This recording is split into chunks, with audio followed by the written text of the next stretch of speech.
L'existence de ces sous-marins, qui sont les plus grands sous-marins au monde, a été révélée grâce au remote viewing. C'est 504 missions d'espionnage et c'est 2500 séances de vision à distance. 15 des 17 agences en 3 lettres ont déjà fait appel à cette équipe-là. Imaginez que ce programme était audité chaque année. Vous pouvez bien vous dire que si ça ne fonctionnait pas, il aurait arrêté bien avant. On est tous capables de perception à distance ou de vision à distance. La plupart de ces intuitifs sont soit des gens qui ont vécu des expériences de mort imminente, comme des EMI, soit des gens qui ont été en contact avec le phénomène ovni. Aller chercher de l'information au-delà de l'espace et du temps, c'est la définition même du remote viewing qu'on retrouve dans les manuels et dans les protocoles. Fabrice, bonjour. Bonjour César. Ravi de pouvoir échanger avec vous. On a plein de sujets passionnants à évoquer ensemble. On va parler de vision à distance, de remote viewing, du projet qui a été fait pendant des années par la CIA, qui s'appelle le projet Stargate, qui a changé pas mal de fois de nom. Donc on va évoquer tout ça. Moi, je vous propose peut-être qu'on rentre dans le vif du sujet et de démarrer tout de suite en parlant un petit peu du projet Stargate et surtout de nous expliquer, avant de rentrer vraiment dans l'explication de ce projet, ce qui vous a intéressé ou comment vous en êtes venu finalement à traiter ce sujet-là. Alors le programme Stargate, c'est un programme secret défense qui a eu 23 ans d'existence. Il a commencé en 72, il a terminé en 95. Et c'est un programme qui avait pour vocation d'utiliser l'intuition pour faire de l'espionnage psychique. C'est-à-dire, l'idée était d'aller voir ce que pouvaient bien faire les Russes, mais pas que les Russes, au-delà du rideau de fer, en utilisant des espions psy, donc des personnes qui avaient des facultés particulières, et en utilisant l'intuition, pouvoir décrire, au-delà de l'espace et du temps, des cibles. Ça peut être des sites d'armement, ça peut être des missiles, ça peut être trouver des otages, voilà, toutes sortes de cibles. Et le programme Stargate, c'est le nom de code qu'on connaît pour ce programme, mais en fait, le programme Stargate, c'est une ribambelle de programmes. C'est le programme Centerlane, c'est le programme Grillflame, c'est le programme, il y a une dizaine de noms de code, mais c'est connu sous le nom Stargate, c'est un programme donc Stargate qui a duré de 90 à 95. C'est 504 missions d'espionnage et c'est 2500 séances de vision à distance. C'est déjà énorme en termes de data et c'est assez intéressant et on va peut-être y venir. Sur le nombre d'agences, je crois que 15 des 17 agences en 3 lettres ont déjà fait appel à cette équipe-là. Est-ce que peut-être on peut revenir un petit peu sur la genèse? Est-ce que c'est un lien avec Stanford, le Stanford Research Institute? Est-ce que vous pouvez nous dire un petit mot de la manière dont au départ la CIA ou d'autres agences ont fait appel à ces chercheurs pour transformer ce qu'ils étaient en train de faire en expérimentation autour de la conscience sur des projets extrêmement concrets pour eux? Ouais, bien sûr. Il y a un personnage central qui s'appelle Alpatov. Alpatov, il est physicien. Il s'intéresse au laser, entre autres. Il travaille au Stanford Research Institute, qui est l'un des think tanks, centres de recherche les plus prestigieux au monde. On peut le mettre dans le top 5 facilement. Et vous avez des scientifiques extrêmement calés qui travaillent en général pour le gouvernement ou qui peuvent travailler aussi pour le privé. Et dans ce cadre-là, Alpatov discute avec ses collègues et entre en relation avec un voyant qui s'appelle Ingo Swann. Ingo Swann, alors c'est vraiment le voyant typique, passionné de parapsychologie, c'est un artiste new-yorkais, et Ingo Swann disait pouvoir influencer des mécanismes physiques à distance par le pouvoir de l'esprit. C'est ce qu'on appelle en parapsychologie la psychokinèse. Alors, il le fait venir en Californie. Et là, effectivement, il réussit non seulement à perturber le fonctionnement de l'équipement en question, mais il arrive surtout à voir l'intérieur de l'équipement. Et c'était un prototype. Personne ne pouvait savoir ce qui pouvait bien se trouver à l'intérieur de cet objet. Il écrit un rapport. Et ce rapport termine sur le bureau d'agents de la CIA. Et quelques jours après, ces agents frappent à la porte de Alpatov et lui disent « C'est vous qui écrivez ce rapport ?» Alpatov dit « C'est moi ». Ils disent « Ça, c'est très intéressant. On va vous financer, on va vous donner $50,000. C'est pas beaucoup à l'époque. Enfin, c'est pas beaucoup maintenant, mais à l'époque, c'était quand même une certaine somme. On aimerait que vous investiguez, vous continuez à faire des recherches sur en fait, cette capacité à pouvoir percevoir à distance. » Et ce qui est intéressant, c'est qu'évidemment, Alpatov, que ce soit lui, Russell Targ ou d'autres scientifiques, ce qui les intéressait, c'était de faire de la recherche, bien sûr. Mais bien sûr, du côté de l'armée, du complexe militaire ou industriel, des agences de renseignement, eux, ils veulent des applications très concrètes. Et ils se sont dit, si Ingo Swann peut percevoir le mécanisme à l'intérieur d'un objet, il peut aussi peut-être percevoir ce qui se passe en Russie. Et ça a beaucoup de valeur. Et c'est comme ça que ça a démarré. Donc, ils démarrent, on va dire, tous les deux dans ce contexte et dans ce cadre-là. Quelle est l'évolution prend cette équipe au départ, qui est une équipe de recherche, pour se transformer en, on va dire, vrai protocole scientifique élaboré avec d'autres personnes ayant des capacités intuitives, et on va en venir un peu plus après sur le protocole. Mais comment se fait l'évolution finalement de ce programme-là? Alors au début, ils travaillaient avec vraiment des voyants, des gens qui avaient des capacités hors normes. C'était peut-être le 0,01% de la population, des gens qui se mettaient dans des états de relaxation profonde, onde delta, comme on dit en neurosciences, et qui étaient capables de pouvoir décrire à distance, dans cet état de relaxation profonde, des situations, des personnes, des événements, des objets, en fait, tout ce qui pouvait intéresser l'armée. Et je pense notamment à ce fameux espion psy qui s'appelle Joe McMoneagle. Okay, il est encore vivant, et c'est un des meilleurs au monde. Et ils se sont dit, mais on est dépendant de ces espions, surtout qu'ils avaient un très bon espion qui s'appelait Pat Price, c'était un ancien officier de police qui est décédé très rapidement, mais il était extrêmement doué. Et ils se sont dit, il faut qu'on crée un protocole, il faut qu'on analyse comment ces voyants sont capables de faire ce qu'ils font. Et évidemment, les scientifiques qui étaient impliqués au Stanford Research Institute, on a dit que c'était des physiciens, eh bien, ils ont appliqué la méthode scientifique, ils ont décortiqué ce qui se passait, si vous voulez, dans la tête ou dans l'esprit de ces voyants. Ils en ont fait une méthode en 6 étapes qui s'appelle le Controlled Remote Viewing. Et on va peut-être le détailler ensuite, je suppose, cette méthode. Mais en fait, c'est un protocole qu'ils ont commencé ensuite à enseigner à des tout-venants, à des militaires tout-venants. Alors évidemment, ils étaient triés sur le volet, mais ils n'avaient pas des capacités particulières. Ils avaient effectivement une certaine ouverture d'esprit, ils avaient une certaine culture générale, ils avaient un QI assez élevé. Mais bon, c'était des gens comme vous et moi. Ils leur ont enseigné durant des mois cette méthode et se sont rendus compte qu'en fait, c'est quelque chose qui est enseignable à quiconque, mais aussi se sont rendus compte, en fait, qu'on est tous capables de perception à distance ou de vision à distance. Et c'est ce qui a été écrit d'ailleurs dans l'ouvrage Mind Trap de Russell Targ. En fait, c'est une capacité innée. Pourquoi? Parce que c'est l'intuition finalement. Et on est tous capables d'intuition. Le problème, c'est qu'on l'écoute pas. Et pour écouter son intuition, il y a certains leviers sur lesquels il faut tirer. C'est la confiance en soi, c'est le lâcher prise, c'est l'attention au corps, c'est la capacité à poser une intention. Donc voilà, il y a un certain nombre de compétences cognitives et un certain nombre d'attitudes au niveau de l'état d'esprit qu'on peut cultiver de manière à pouvoir voir à distance. Mais il faut bien se dire que cette méthode, c'est un protocole qu'on applique avec des règles structurantes qui permettent de faire émerger cette capacité.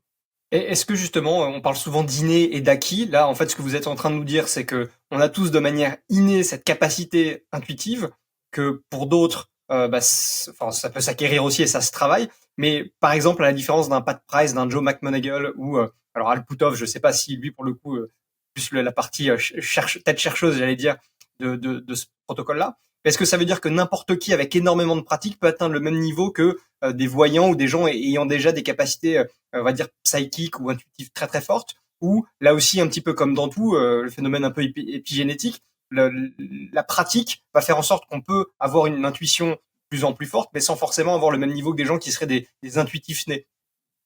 C'est toujours un mélange, c'est comme tout dans la vie, c'est un mélange d'inné et d'acquis. On est tous avec un certain bagage, un certain potentiel, et après à nous de le travailler.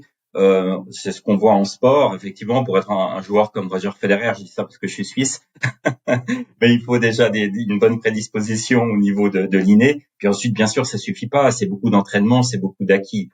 Et c'est ce que j'observe avec mes étudiants, parce que je les forme à la vision à distance, et je vois que plus ils s'entraînent, la constance et la discipline, ça paye. Et plus effectivement ils ont des résultats qui sont vraiment incroyables du niveau d'un Joe McMoneagle sur certaines séances intuitives, pas sur toutes. Comme un sportif de haut niveau, vous pouvez faire un très bon match de tennis et puis le lendemain complètement foirer votre match à Roland-Garros.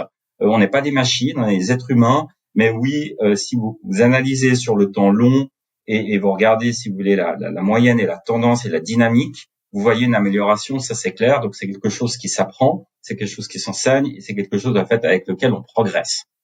J'ai envie de poser une première question par rapport à ça, puisque ça a été pas décrié à la fin de ce process-là, mais effectivement, quand le projet en question, Stargate, a été arrêté, il y a eu une forme de dénonciation de dire, bah non, ça n'a jamais réellement marché. On reviendra ensemble sur quelques cas très connus qui sont assez sensationnels, ou en tout cas qui nous font nous poser pas mal de questions. Mais j'aimerais revenir sur les 15 des 17 agences américaines qui ont financé ce programme pendant des années et des années, donc CIA, DIA, NSA, et j'en passe et des meilleurs, même sur la partie stup.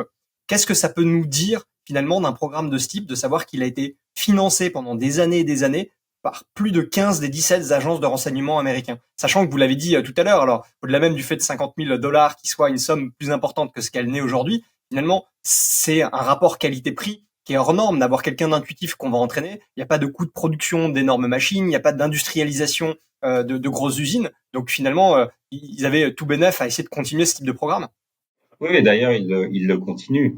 Je dirais que ça veut dire plusieurs choses, en fait, qu'il y ait autant d'agences qui l'ont financé. C'est-à-dire que toutes ces agences voulaient utiliser des espions psy, mais personne, en fait, voulait vraiment le financer, en fait, pour des raisons de réputation.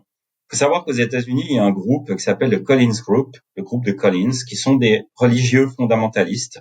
La plupart viennent de la Bible Belt, la région du Texas. Et pour eux, tout ce qui est relatif à ce type de choses sont l'œuvre du diable. Vous voyez, il y a cet aspect-là qui est lié à des croyances. Et il y a aussi tout l'aspect, si vous voulez, de réputation par rapport à la science, parce que ça peut être vu comme une pseudo-science. Ce n'est pas accepté encore par la science mainstream, la science classique. Donc effectivement, c'est un peu une patate chaude. Mais tout le monde voulait quand même l'utiliser, donc il fallait bien trouver quelqu'un pour le financer. Donc c'est pour ça qu'il y a autant d'agences qui finançait le programme Stargate. C'était une année la CIA, une année la DIA, une année l'armée de l'air. Ils se passaient la patate chaude comme ça. Ils l'ont fait durant 23 ans. Et ce qui est intéressant, c'est que le programme était audité chaque année. Imaginez que ce programme était audité chaque année. Vous pouvez bien vous dire que si ça ne fonctionnait pas, il aurait arrêté bien avant. Mais ils ont eu des résultats absolument incroyables, comme on le verra peut-être un petit peu plus tard. Justement, peut-être pour revenir sur un aspect un peu statistique, vous nous avez parlé du nombre de cas et de nombre de remote viewing qui ont été effectués. Est-ce qu'on a un petit peu des éléments statistiques de savoir quel a été, est-ce qu'il y a un taux de succès j'avais cru lire, alors je sais plus si c'était dans votre bouquin et on en reparlera tout à l'heure, parce que vous avez écrit La science de l'intuition. Donc on reviendra un petit peu sur le protocole tout à l'heure et vous en parlez dans votre livre. Mais est-ce qu'on sait que, par exemple, sur une centaine ou 1000 cas, il y a eu tant de taux de succès, tant de taux d'utilisation de l'information décrite pour arriver à quelque chose? Qu'est-ce qu'on sait en fait de ce qui a pu être décrit par la CIA là-dessus, ou en tout cas déclassifié? Alors, c'est compliqué à analyser parce qu'il y a plus de 10 000 pages qui ont été rendues publiques en vertu de la loi sur la liberté d'information qui s'appelle la Freedom of Information Act. Par contre, qu'est-ce qu'on peut dire? En fait, dans le milieu du remote viewing, on dit que si je prends n'importe quelle personne lambda qui n'est pas entraînée, qui fait une séance de vision à distance, elle aura peut-être un tiers des perceptions qui sont correctes par rapport à la cible, par rapport au feedback. Avec l'entraînement, on arrive à 80%. Un bon remote viewer, un bon intuitif, est quelqu'un qui a 80% de perception juste et qui est capable de décrire toutes sortes de cibles et toutes sortes d'aspects de la cible, quel que soit le contexte. Donc, c'est ce qu'on sait. Après, si on n'a pas des chiffres très fiables, c'est aussi parce que beaucoup de remote viewers, durant toutes ces années, n'ont pas reçu de feedback. C'est-à-dire qu'ils travaillaient sur des cibles et ça partait après au Conseil national de sécurité, par exemple, au mandataire. Et en fait, ils recevaient jamais de feedback sur ce que c'était. Ils ont reçu le feedback une fois que tous ces documents étaient déclassifiés, donc souvent 20 ans, 30 ans plus tard. Donc c'est pour ça qu'il est difficile d'avoir des chiffres qui soient très exacts. Mais en gros, voilà, on passe de 33% pour des novices à 80% pour des gens qui sont entraînés.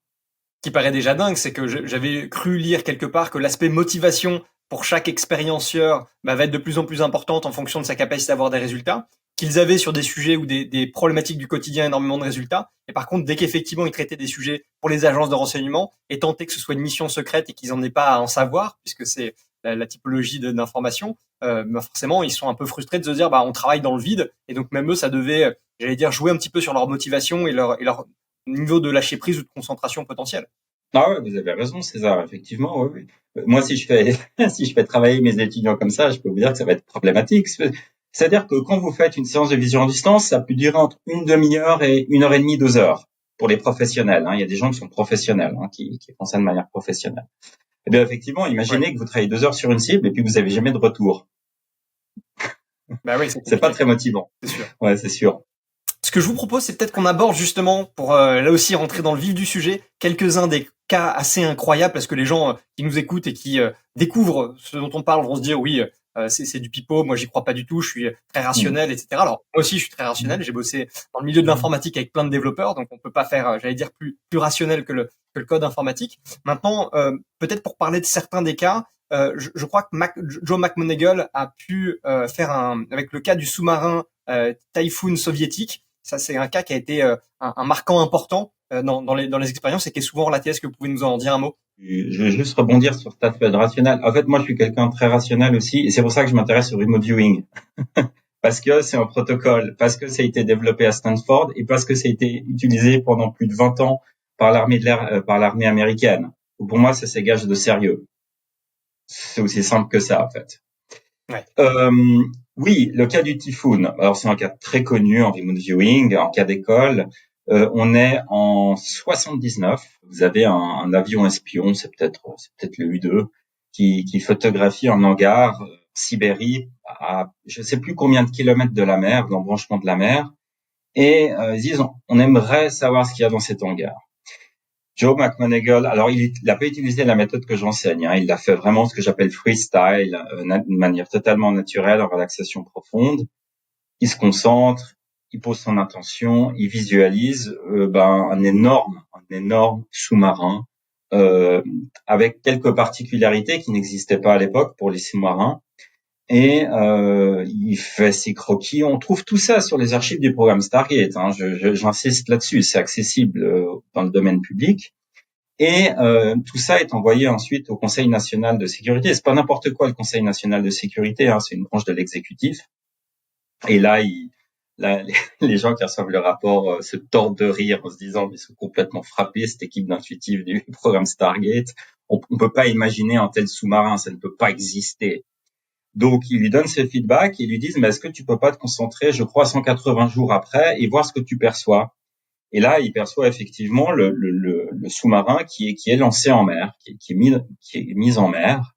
Et puis, effectivement, plus tard, vous avez les satellites qui sont repassés ou les avions espions qui sont repassés au-dessus de cette zone et qui ont photographié, en fait, le premier sous-marin de la classe Typhon. J'en sais un plus le numéro exact, mais en fait, l'existence de ces sous-marins, qui sont les plus grands sous-marins au monde, a été révélé grâce au remote viewing. Voilà, donc ça c'est vraiment un cas d'école. Et pour cette mission, d'ailleurs, Joe McMoneagle a reçu, je crois, une médaille, la Légion d'honneur ou la médaille du mérite. Je sais pas comment elle s'appelle aux États-Unis, mais il a été décoré pour ça. Ce qui est assez fou, c'est que j'imagine bien, en plus, les Américains qui, là aussi, sur les explications de ce type, ont dû se dire, mais qu'est-ce que ce gars-là nous raconte? Et puis, en définitive, je pense que ça a assis aussi la réputation de Joe McMoneagle, qui est un des plus grands, en tout cas des plus connus des remote viewers américains. Donc c'est hyper intéressant là-dessus parce qu'ils ont dû se dire à la fin, effectivement, on va écouter le bonhomme quand il nous donne une information. Il a l'air de savoir un petit peu ce qu'il fait. Ah bah ça a permis de débloquer d'autres fonds, hein. Ça a permis de continuer le programme. C'est avec des missions comme ça, avec des succès comme ça qu'on arrive à vraiment à légitimer la méthode, ouais. Ouais. Il y a un autre cas qui a été assez frappant, c'est l'avion crashé retrouvé en Afrique. Est-ce que ça, vous pouvez nous en dire un petit mot? Oui, c'est l'histoire. C'est à peu près la même année, je crois. C'est 79. Vous avez un petit avion, je crois que c'est un Cessna, probablement de la CIA, qui s'écrase au Zaïre. Ils voulaient absolument le retrouver. Et là, en fait, c'est pas John McMoneagle, mais c'est une voyante. Je crois qu'elle s'appelle Angela Smith ou quelque chose comme ça. Alors elle a pas utilisé la méthode du remote viewing non plus. Elle l'a fait freestyle et elle a donné. Ce qu'elle a fait, c'est qu'elle a donné les coordonnées, latitude, longitude. Ils sont arrivés sur place. Ils ont retrouvé l'avion. Et en fait, ce cas est connu parce que Jimmy Carter, lors d'une conférence, a parlé du remote viewing en disant mais vous savez ça fonctionne et il a donné cet exemple-là du crash d'avion au Zaïre. Enfin, c'est pour ça que c'est connu et ça a paru dans la presse à l'époque. Ouais, donc remonter au plus haut niveau et exprimer ensuite. C'est ça. Un autre cas, et ça je l'avais vu dans pas mal d'interviews. Alors je sais plus si c'est Joe McMoneagle aussi, mais il me semble, ou peut-être Ingo Swann, mais vous allez nous préciser. C'était dans l'atmosphère de Jupiter, des éléments qui ont pu être détectés 6 ans avant que que je crois que c'était la sonde voyageur, puisse le percevoir. Est-ce que vous pouvez nous parler un petit peu de ce cas-là? Oui, alors ça, c'est Ingo Swann. Ingo Swann, qui Ingo est Swann. un des co-architectes de la méthode avec Alpatov et Rosseltag. Euh, alors, ce qu'il faisait à l'époque au laboratoire à Stanford, c'est qu'il demandait à Ingo Swann de percevoir des objets cachés dans des boîtes. Ingo Swann a dit, bon, écoutez, là, votre truc, c'est un petit peu chiant. Passez-moi l'expression, César, mais faut me donner des trucs un tout petit peu plus sexy à faire. Et c'est vrai que l'inconscient et le subconscient qui se connectent à ce champ d'information a besoin d'avoir des cibles qui sont surprenantes, qui sont intéressantes. En fait, le subconscient, c'est un grand enfant. Et je peux comprendre la frustration d'Ingo Swann. Et ils lui ont dit, bah, ça tombe bien parce qu'il y a une sonde qui s'est baladée vers Jupiter et qui va ramener des informations dans 6 mois. Donc peut-être que tu peux aller sur Jupiter et nous dire ce qui se passe. Et en fait, il n'y a pas de limite à la vision à distance. C'est vraiment la perception au-delà de l'espace et du temps, autant dans le passé que dans le futur, que dans le présent, que juste là, qu'à des millions de kilomètres. Parce que on parle de conscience non locale, là derrière.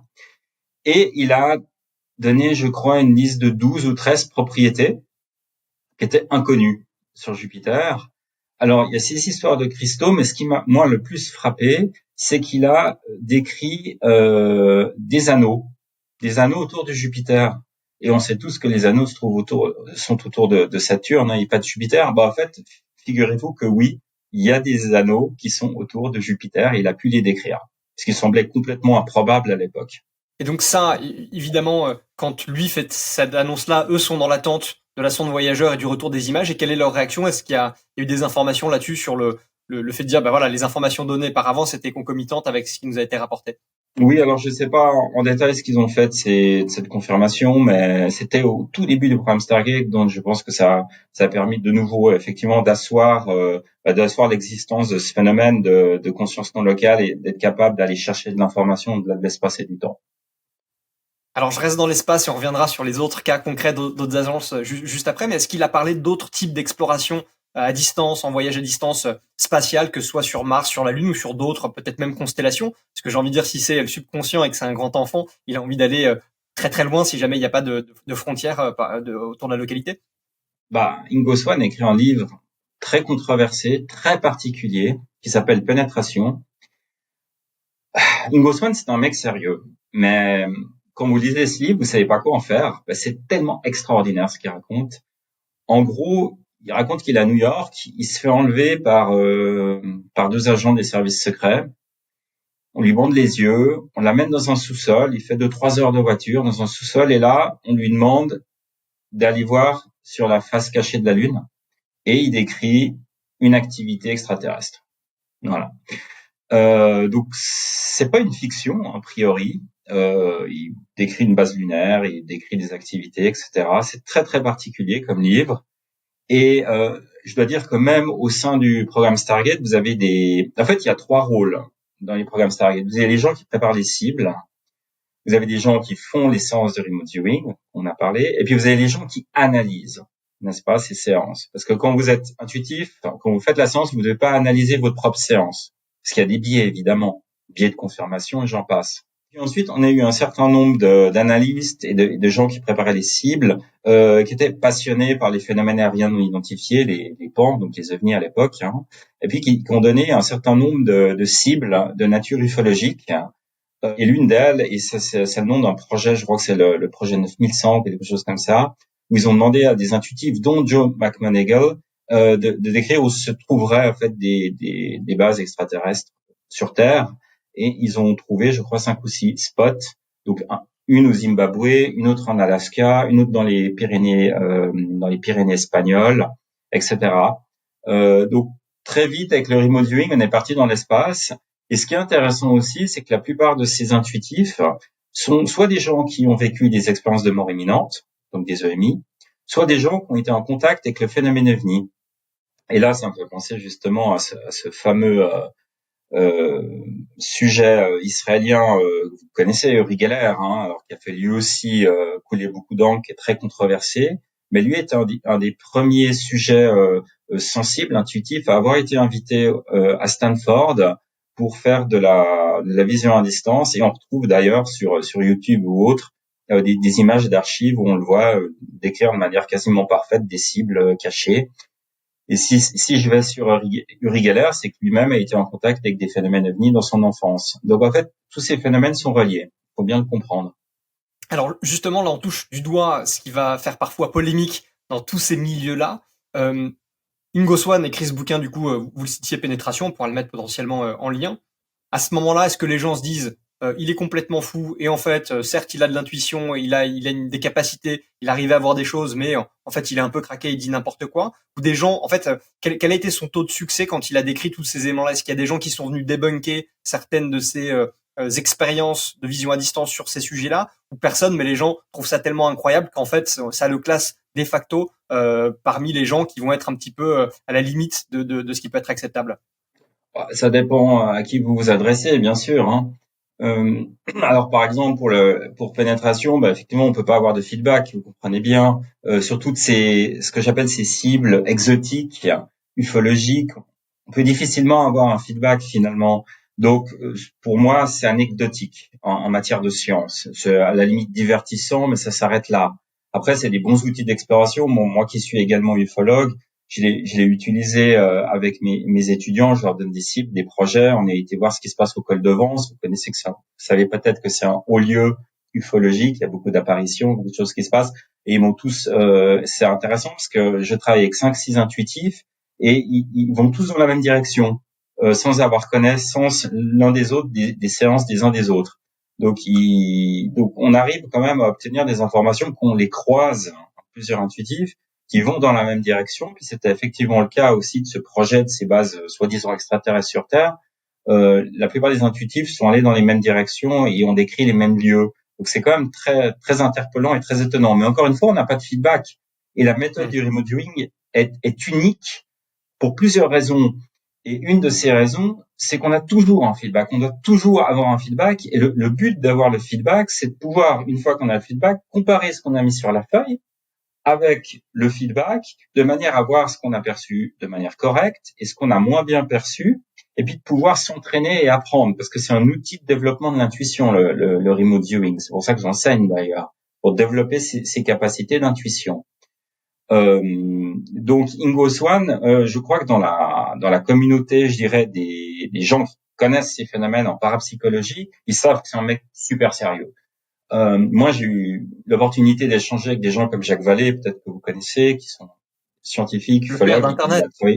Il a travaillé sur ARPANET, il a été le conseiller d'Alan Hynek en ufologie, astrophysicien, mathématicien. Je lui ai dit, mais qu'est-ce que tu penses du livre d'Ingo Swann? Qu'est-ce qu'on doit faire de ce livre Pénétration? Il m'a dit, j'en ai pas la moindre idée. Mais c'est un truc, c'est que c'est un type sérieux, Ingo Swann. Donc voilà. Après, évidemment, ce genre de livre et ce genre de thèse va donner de l'eau au moulin aux sceptiques, aux rationalistes. Il va dire, ah, regardez, il dit qu'il y a des bases extraterrestres sur la Lune, donc il a tout acheté. Les choses sont pas aussi simples que ça. Ouais. Très clair. Pour sortir de l'espace et revenir sur Terre avec peut-être deux exemples très concrets pour les agences et clôturer un peu les cas les plus incroyables. Il me semble qu'il y a eu aussi des prédictions précises sur des installations nucléaires ou sur des mouvements militaires qui ont été très aidants pour l'armée américaine. Est-ce que vous avez en mémoire certains de ces cas-là? Des prédictions, pas tant que ça, parce qu'il est assez compliqué la variable temporelle en remote viewing est très complexe à appréhender.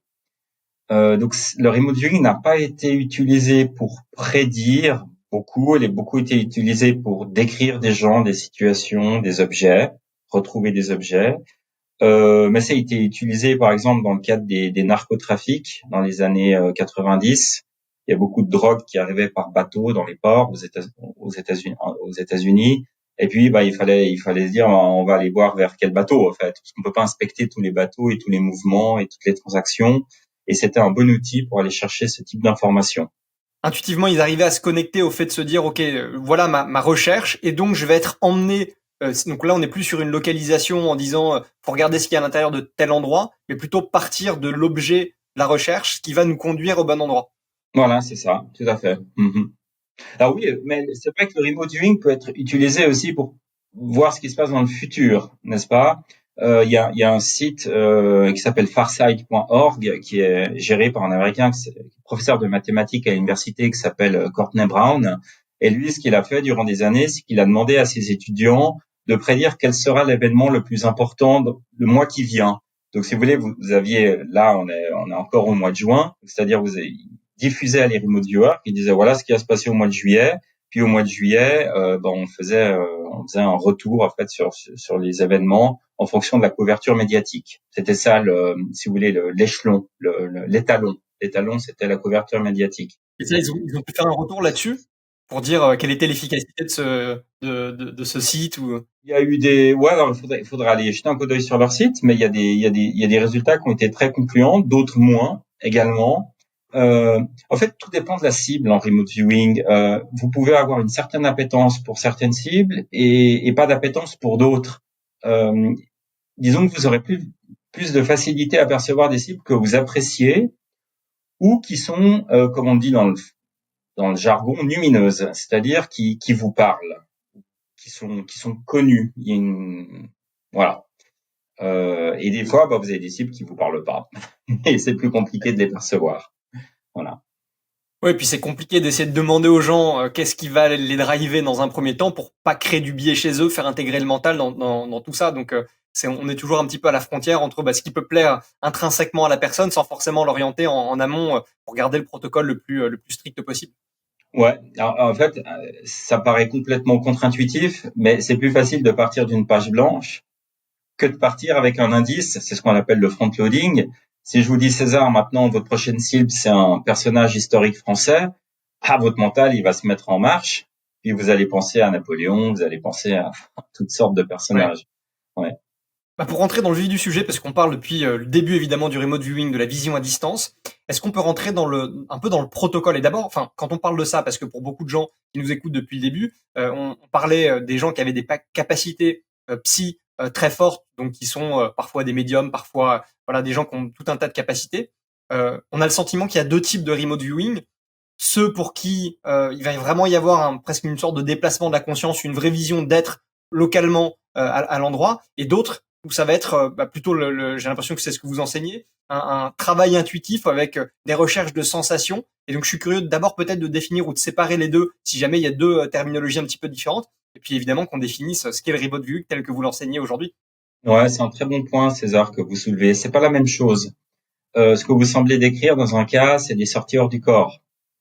Et c'est pas ce qu'on fait en remote viewing. En remote viewing, on doit être très présent à soi. On va porter son attention sur ses ressentis corporels parce que en intuition, tout passe par le corps. Et le corps, ça a été démontré dans de multiples méta-analyses en psychologie, etc., que le corps, en fait, est un radar, est une éponge. Et c'est surtout en remote viewing un médiateur entre l'inconscient et le conscient. Donc, ce qu'il faut faire, c'est qu'effectivement, l'inconscient, il a accès à l'information. C'est comme ça. Et il faut la faire descendre au niveau du préconscient, mettre le corps en mouvement à travers le stylo. On est assis, on est en face à une feuille, mais on suit le protocole. Et puis donc après, on va devoir traduire en fait certains ressentis par des mots, par des croquis. Donc on va vraiment utiliser le corps comme médiateur ou comme translator, traducteur en français. Des fois j'ai les anglicismes. Donc le corps étant, donc on doit, pour pouvoir avoir un outil qui est le corps qui fonctionne bien, on doit être dans de bonnes dispositions, on doit être là ici et maintenant. Alors il est tout à fait possible que lors d'une séance de remote viewing, on fasse ce qu'on appelle de la bilocation. C'est-à-dire qu'on est tellement connecté à la cible qu'on se trouve ici en train de faire sa séance de remote viewing, mais en même temps sur le site qu'on est en train de percevoir. Et dans ce cas-là, qu'est-ce qu'on fait? Le protocole nous oblige d'arrêter la séance et de faire ce qu'on appelle une pause et de reprendre une fois qu'on a retrouvé ses esprits, parce que c'est pas l'objet en fait de la méthode. Ok. Alors comment on en est venu justement à protocoliser tout ça? Est-ce que c'est Pat Price, du coup, cet ancien policier militaire qui a voulu monter en compétence sur ce sujet-là? Comment est-ce que c'est venu? Parce que on le voit un petit peu dans votre bouquin, c'est extrêmement carré, c'est extrêmement précis. Alors ça fait très militaire. Je pense que vous l'avez sans doute aussi peut-être vous adapté par rapport à ce qui a été proposé. Vous nous en parlerez. Mais à quel moment on passe du remote viewing freestyle de Ingo Swann et de Joe McMoneagle à quelque chose de beaucoup plus structuré? Comment se définissent ces étapes? On est en 78, il y a eu la crise des otages en Iran. À l'époque, il faut bien comprendre que le programme de remote viewing était un programme de contre-espionnage. parce qu'ils savaient que les Russes utilisaient la vision à distance et en particulier le remote influencing, donc l'influence à distance, et ils voulaient trouver une manière de s'en protéger. Donc c'est parti comme ça. Ensuite, il y a eu la crise ça nous ramène à l'Iran, on est en plein dans l'actualité, crise des otages. Et l'idée était de pouvoir identifier qui était pris en otage dans l'ambassade, qui était vivant, qui était mort, où se trouvaient les otages, etc. Et c'est là qu'ils ont commencé à utiliser le remote viewing de manière, je dirais, en espionnage et pas en contre-espionnage. Voilà. Ils ont vu que ça fonctionnait bien, etc. Mais encore une fois, l'idée était de pouvoir l'enseigner à n'importe quel militaire. Il dépendait de 2-3 personnes, dont McMoneagle, Pat Price, mais il fallait vraiment trouver des gens, des militaires qui étaient prêts à s'embarquer dans cette aventure et à apprendre le remote viewing. Donc ils ont décortiqué ce que faisait au niveau des schémas mentaux, au niveau des mécanismes, au niveau des étapes, en s'inspirant aussi de la parapsychologie, de la littérature en parapsychologie. Vous avez un parapsychologue qui s'appelle Henri Varcolier en France. Ils sont beaucoup inspirés aussi de Varcolier, des recherches qui ont été menées dans les années 30, quasiment 100 ans, sur la vision à distance en France. Et ils en ont fait cette méthode. Alors, je vais essayer de la décrire, la méthode. C'est très intéressant. Elle est vraiment très élégante et très naturelle. Ce qu'on va faire, c'est que on va d'abord le remote viewing fonctionne à l'intention. C'est-à-dire que si vous ne mettez pas une intention, il va rien se passer. Mais c'est comme ça dans la vie de manière générale. En fait, tout fonctionne à l'intention. Donc, l'intention est de devoir décrire une cible. Donc, moi, par exemple, je vais créer une cible qui peut être la Tour Eiffel, imaginons. OK? Et je vais attribuer à cette cible une coordonnée. C'est ce que faisaient les militaires. Ils utilisaient des coordonnées géographiques militaires au départ. Mais en fait, ce que je fais moi, c'est que j'utilise des coordonnées qui sont totalement arbitraires. C'est-à-dire que, quel que soit le chiffre, c'est pas ça ce qui importe. Ce qui importe, c'est mon intention quand j'ai créé la cible. Je crée une balise. C'est une balise. Et en fait, cette coordonnée, elle est reliée à une cible, qui est la Tour Eiffel. OK? Et je pose une instruction. L'instruction, c'est décrivez la cible au moment de la photographie. Donc, le feedback, c'est la photographie de la Tour Eiffel. OK? Disposé quelque part, vous en faites quoi pour qu'on comprenne bien la disposition? Ah, j'en fais rien. C'est un fichier sur mon ordinateur. D'accord, donc c'est vraiment quelque chose simplement que vous avez en tête, et vous Oui, associez ce que vous avez en tête, qui est la cible, à un numéro qu'on va dire aléatoire, et vous c'est leur donnez ça. simplement ce numéro, que vous avez relié dans l'intention à la cible. Ouais, parce que mes intuitifs doivent bien aller chercher quelque chose. Si je crée rien, ils iront chercher rien. Imaginez que vous faites une recherche sur Google. Si vous rentrez rien dans votre moteur de recherche, il va rien se passer. Ou si vous rentrez n'importe quoi, vous allez tomber sur n'importe quoi. Donc là, je crée une balise, c'est une suite de chiffres ou une suite de chiffres alphanumériques. La convention, c'est qu'il y a huit chiffres ou un mélange de lettres et de chiffres, mais il y a 8 items, n'est-ce pas? Et ensuite, toujours cette première étape, l'idée, l'objectif est de se connecter à la cible, à ça et à rien d'autre. Évidemment, la connexion au flux intuitif, le signal est très subtil en fait à ce niveau-là. Le mental est déjà bien fort parce que le mental est déjà en train de chercher ce que c'est. Donc, ce qu'on fait, c'est que je demande à l'intuitif de faire ce qu'on appelle un idéogramme. C'est-à-dire que le corps, lui, en fait, va se connecter à l'inconscient, il va faire une espèce de gribouillis, n'est-ce pas? Et ce gribouillis, ensuite, il va falloir le décoder. Okay. Imaginez un fichier zip. Okay, le corps va communiquer, alors c'est un peu du jargon, je suis désolé, mais les gestalt de la cible. C'est quoi les gestalt? C'est l'essence. C'est un mot allemand, ça, non? Gestalten, ouais.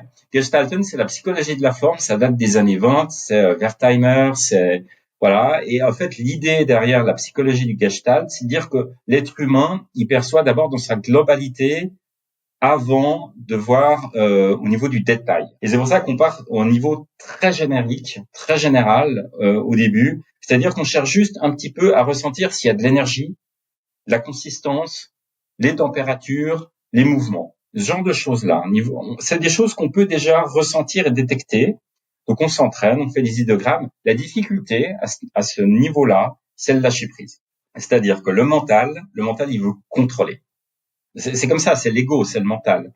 Donc vous devez, si vous voulez, vraiment faire cet effort de vouloir obtenir un résultat sans vous préoccuper du résultat. C'est le principe même du lâcher prise. Et c'est pour ça que c'est très utile le remote viewing pour développer l'intuition, parce que l'intuition en fait repose en grande partie sur le lâcher prise, et le lâcher prise repose sur la confiance en soi et la confiance en l'écoute à son intuition. Donc, on va déjà pouvoir se faire une idée générale de la cible. Ensuite, une fois qu'on est connecté à la cible, je passe à l'étape numéro 2, et là, je vais décrire la cible avec mes 5 sens. Ok, César, vous voyez bien que j'ai pas dit on ne nomme pas la cible, c'est le mental qui nomme. Le mental, il veut des noms communs, il veut des noms propres, il veut identifier, il veut interpréter, il veut déduire. C'est ça le mental. Le mental, c'est 60 000 pensées par jour. Vous voyez comme il est fort. Nous, on veut. Alors, le mental se gère dans le protocole. Il y a des règles qui permettent de le gérer. Mais ce qu'on va faire, c'est qu'on va interroger la cible. On va poser l'intention et on va se dire, OK, comment sont les textures? Comment sont les consistances au niveau du toucher, au niveau de l'ouïe? Comment sont les sons? Au niveau de l'odorat, comment sont les odeurs? Si je dis comment au début, j'ai des adjectifs qui viennent. Les adjectifs, ils décrivent par définition, ça fonction de l'adjectif. Donc, je vais avoir une vingtaine d'adjectifs. J'ai déjà commencé à faire des croquis. C'est très bien si je fais des croquis. Plus on fait de croquis, mieux c'est en remote viewing. Je vais m'intéresser après aux aspects dimensionnels de la cible. Est-ce que c'est petit? Est-ce que c'est grand? Est-ce que c'est carré? Quelles sont les formes, les dimensions, le poids, la masse, etc. Puis ensuite, à la fin de la deuxième étape, c'est une étape très importante ou un point de l'étape très important. C'est-à-dire qu'on va se poser la question, comment je me ressens émotionnellement face à cette cible par rapport aux 5 émotions de base. Ok, il y a de la surprise, il y a du dégoût, il y a de la couleur, il y a de la colère, il y a de la joie, etc. Ou il y a rien. Mais on se pose la question. Et là, si on a une émotion, on fait une pause parce que l'émotion est un bruit mental. En fait, l'émotion est toujours une réaction à une perception. Ok, dans la vie de tous les jours, c'est aussi comme ça. Si vous avez une réaction émotionnelle, c'est-à-dire que vous avez perçu quelque chose qui vous a impacté d'une manière ou d'une autre. Ensuite, on va passer à la troisième étape, qui est une étape kinesthésique. On va commencer à faire des croquis. Il y a plusieurs techniques. Il y a des techniques visuelles, il y a des techniques plus kinesthésiques. On laisse aller la main. De nouveau, cette idée de lâcher prise et essayer de dessiner la cible. On peut faire des déplacements par rapport à la cible, la voir de l'intérieur, la voir de l'extérieur, la voir du nord, du sud, comme on veut, dans le temps et l'espace, etc. Donc oui, le remote viewing, c'est un protocole, mais on a une liberté d'action au sein de ce protocole et on a des ressentis. On se dit, bah tiens, ce ressenti, il m'impacte, il est intéressant. Je vais aller investiguer, je vais aller enquêter sur ce ressenti. Et c'est pour ça qu'une séance de remote viewing peut durer 2 heures, parce qu'on peut produire des dizaines et des dizaines de pages d'informations sur une cible. Ensuite, quatrième étape, on produit une matrice. On va de nouveau interroger les aspects sensoriels, dimensionnels, émotionnels, mais on va également s'intéresser à tous les aspects conceptuels de la cible. Et ça devient super intéressant pour recueillir de l'information. À quoi sert la cible? Quelle est sa fonction? Si je vous donne un exemple, un navire, il peut être commercial, il peut être touristique, il peut être, je sais pas moi, de pêche, il peut être de guerre, enfin voilà. Donc on va s'intéresser à ces aspects-là, tous ces aspects intangibles, conceptuels, fonctionnels. Ensuite, la cinquième étape, c'est une étape qui est facultative. On va faire ce qui ressemble à de l'association libre en psychanalyse, c'est-à-dire qu'il y a encore de l'information qui est descendue de l'inconscient au préconscient, mais qu'on va interroger. Donc on va faire une analyse de la séance. On va interroger certains items qui apparaissent dans la séance. Sixième étape, c'est très intéressant. On reprend la matrice de la quatrième étape. Donc, on va de nouveau interroger de l'information 360 degrés sur la cible, mais on va la modéliser en 3D. Qu'est-ce qu'on fait pour la modéliser? En général, on utilise la pâte à modeler. Et de par l'interaction avec la matière, en touchant la matière, c'est kinesthésique. On est sur une étape très kinesthésique. On va pouvoir soutirer davantage d'informations et la noter ensuite dans la matrice. Voilà. Et ça me fait penser à une anecdote qui est assez connue dans le monde du remote viewing. On avait Ingo Swann qui était en train de former un colonel, c'est colonel Tom McNear. Il était très doué lui aussi. Et la cible était une centrale atomique. Il y avait une petite tour de refroidissement beaucoup plus loin. Et lui, alors, il a vraiment fait la pâte à modeler. Il a fait la centrale atomique en pâte à modeler. Et puis au bout d'un moment, comme ça, de manière totalement, justement intuitive, de manière totalement, je dirais, spontanée, parce que l'intuition, elle est fulgurante, il y a cette sensation de justesse, il y a cette spontanéité, il fait une petite tige comme ça, puis il fait, je sais pas pourquoi j'ai fait cette petite tige, je fais quoi avec ça? Puis Ingo Swann, je lui dis, vas-y, plante-la quelque part sur ta maquette en pâte à modeler, pile la planter en endroit et c'est exactement où elle se trouvait, quoi. Et cette centrale est très particulière parce qu'elle a cette tour. C'est vraiment unique. Donc on arrive, je dirais, de par le toucher, de par le mouvement, parce que l'intuition elle se déplace, elle se déploie dans le mouvement. Eh bien, on arrive à extraire de l'information. Voilà. C'est vraiment une méthode où on va du général au particulier, voilà, du grossier au spécifique, et puis où, je dirais, au fur et à mesure des étapes, on va se connecter de manière toujours plus forte au signal, à l'information, et on va pouvoir à la fin recueillir énormément d'informations sur une cible. Je vais peut-être juste donner une anecdote avec une étudiante. J'avais préparé une cible. La cible était une attaque d'un drone russe sur un port, sur des citernes en Ukraine. Et c'était une photo, voilà, et c'était marqué décrivez la cible au moment de la photographie.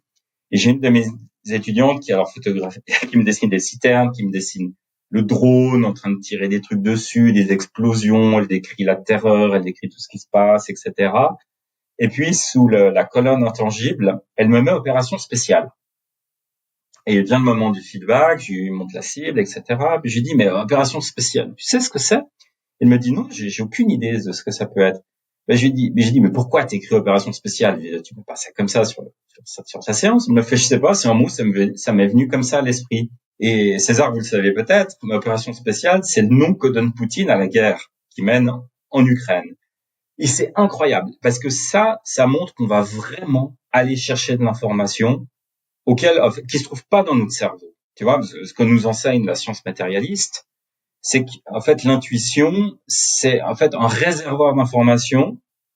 Non, c'est une somme d'informations qu'on capte, mais dont on n'est pas conscient, qui alimente un réservoir inconscient. Et ces informations, qui sont toujours liées à l'expérience et à l'expertise, rejaillissent à un moment ou à un donné à travers des sensations corporelles. Ben, en fait, cette information, elle l'avait pas, elle savait pas que c'était la guerre en Ukraine. Donc, en fait, on va vraiment aller chercher de l'information dans une espèce de matrice, dans un champ d'information, au-delà de l'espace et du temps. C'est stupéfiant. Comment se fait l'interaction avec le moniteur? Parce que vous avez décrit de manière très précise chacune des étapes.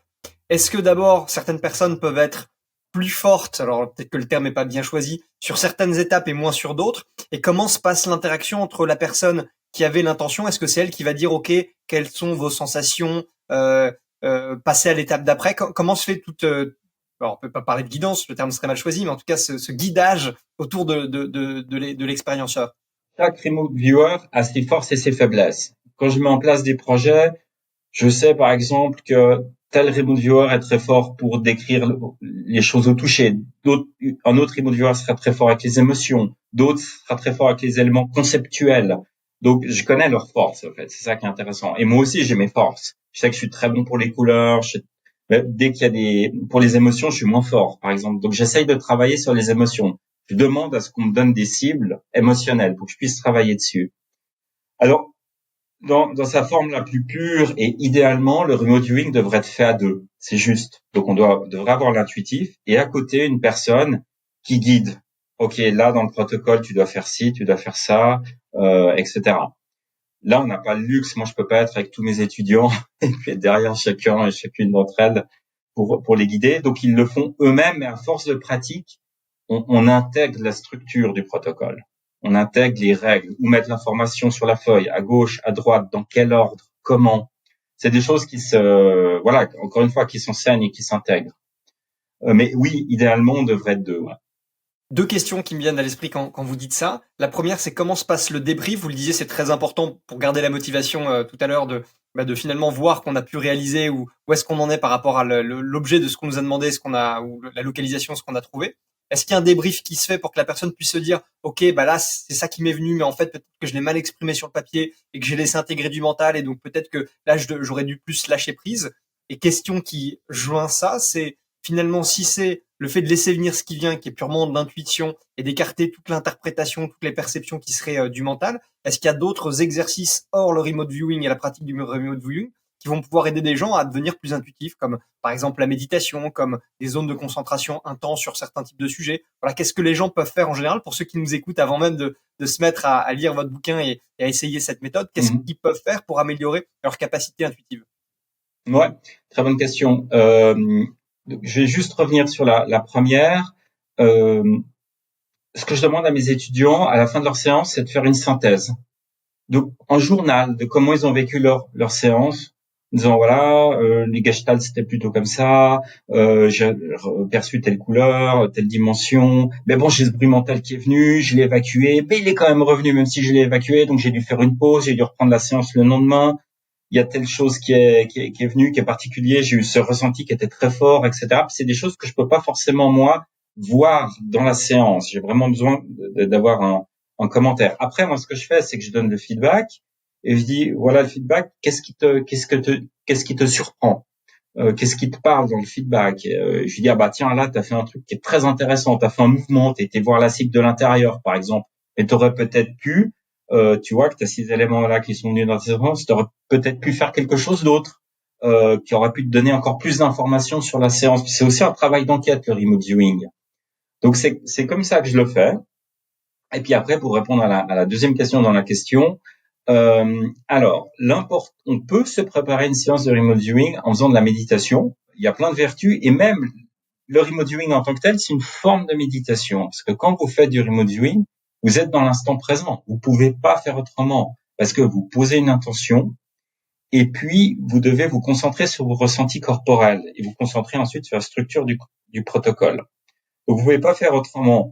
Vous devez aussi ne pas juger ce qui vient à l'esprit. En fait, vous n'êtes pas dans l'analyse. Vous devez accueillir et aller le plus vite possible. Parce que plus vous allez vite, et moins le mental a de place pour venir vous faire interférer, faire des interférences. L'intuition va plus vite que le mental.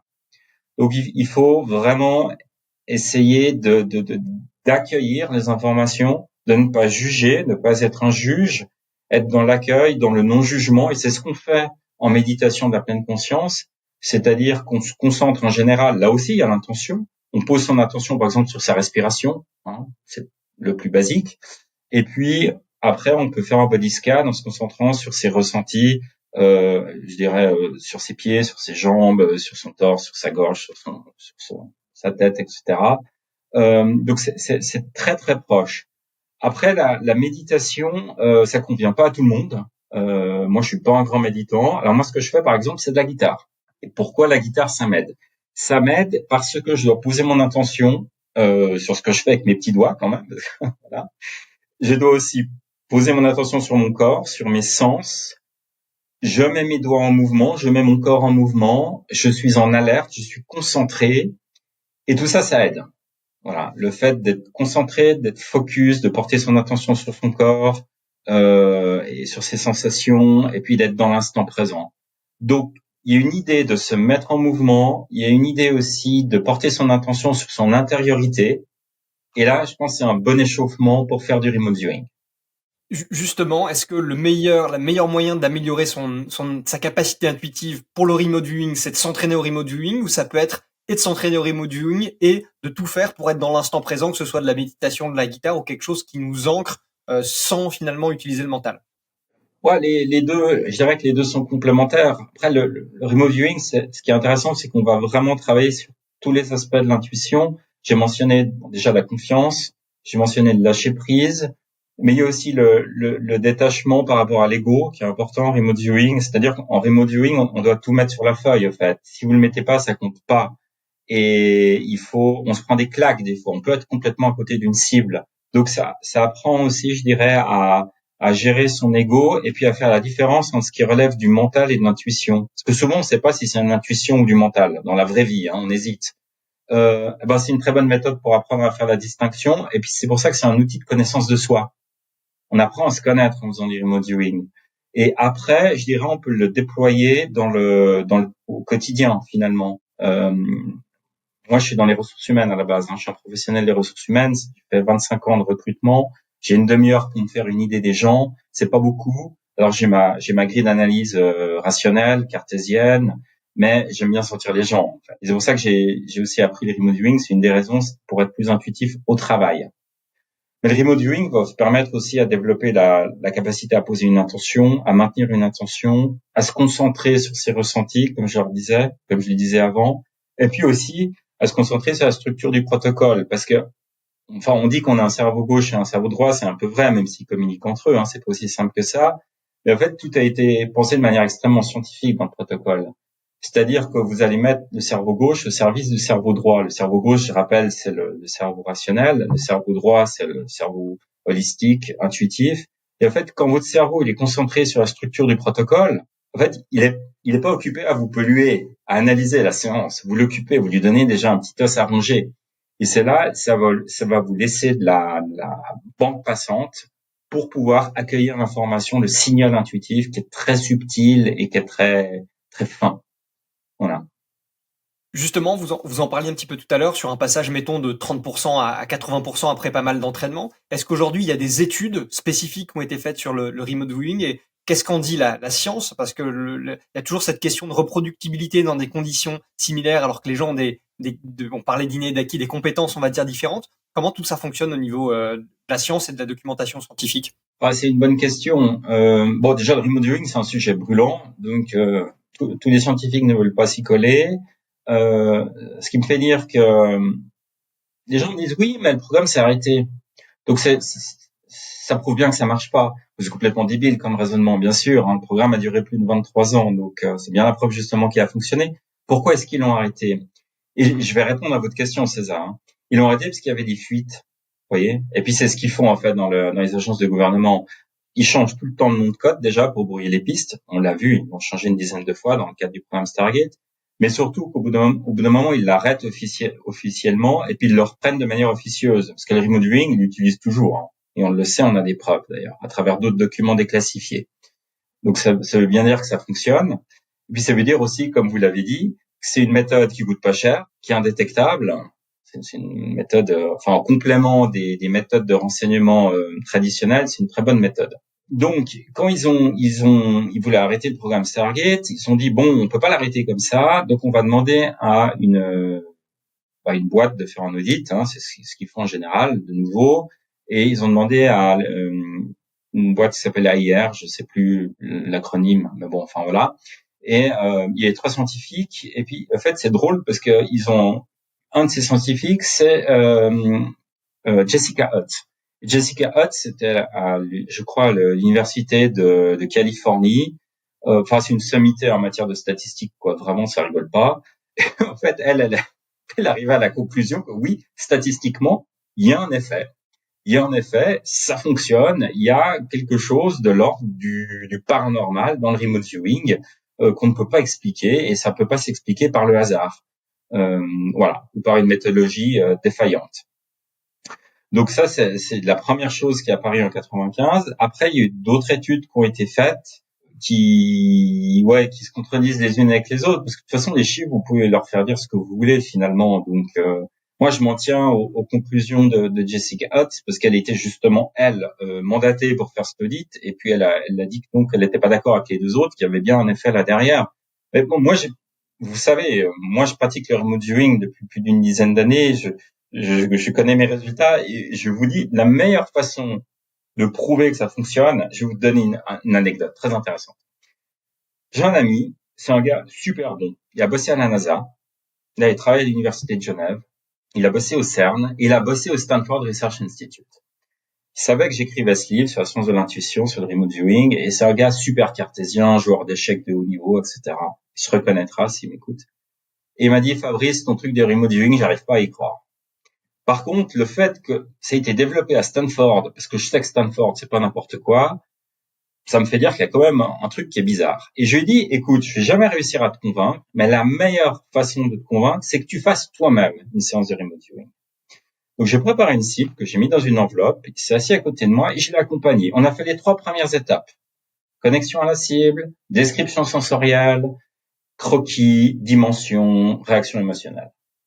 Je lui ai donné le feedback, je lui ai montré. Il est resté comme ça. Il est resté bouche bée. Il est resté 10 secondes comme ça. Il a dit, j'arrive pas à y croire. J'ai fait, bah, tu vois, ça fonctionne. Et il m'a dit, ouais, je sais pas. Il m'a dit, il va falloir que je digère ce truc. Il est rentré chez lui. Et c'est assez marrant parce qu'une semaine après, c'est un gars qui lit 4 ou 5 livres par semaine et il fait des critiques sur un site anglais parce qu'il est à la base, il est anglophone, même s'il parle très bien le français. Il s'appelle Goodreads. Il a fait une critique de mon livre. Et dans la critique de mon livre sur Goodreads, il raconte qu'il est venu chez moi et qu'il a fait l'expérience, etc. Et là, en fait, il s'est mis dans un délire à essayer d'expliquer comment j'ai pu, moi, si tu veux, le truquer l'expérience, tu vois, truquer l'expérience. Enfin, vous voyez, on se tutoie maintenant. J'aurais préparé plusieurs enveloppes en fonction de ce qu'il a mis sur la feuille. C'est peut-être lié au hasard, alors qu'il est en terre, dedans. Il était en plein dedans. Et je me dis, c'est incroyable, parce que c'est des types comme nous qui travaillons là-dessus. Je peux vous montrer les séances de mes étudiants, etc., qui prouvent, mais sans l'ombre d'un doute, l'histoire du drone, c'est quand même parlant, mais je peux en donner plein des exemples comme ça, que c'est pas lié au hasard. Tellement que le niveau de détail, il est fort. Et vous avez des scientifiques, rompus à la méthode scientifique, qui vous disent qui arrivent pas à accepter l'évidence. En fait, c'est même pas que vous leur montrez des preuves, c'est qu'ils le font eux-mêmes. Et même en le faisant eux-mêmes, ils n'arrivent pas à accepter leur propre expérience. Mais c'est du délire.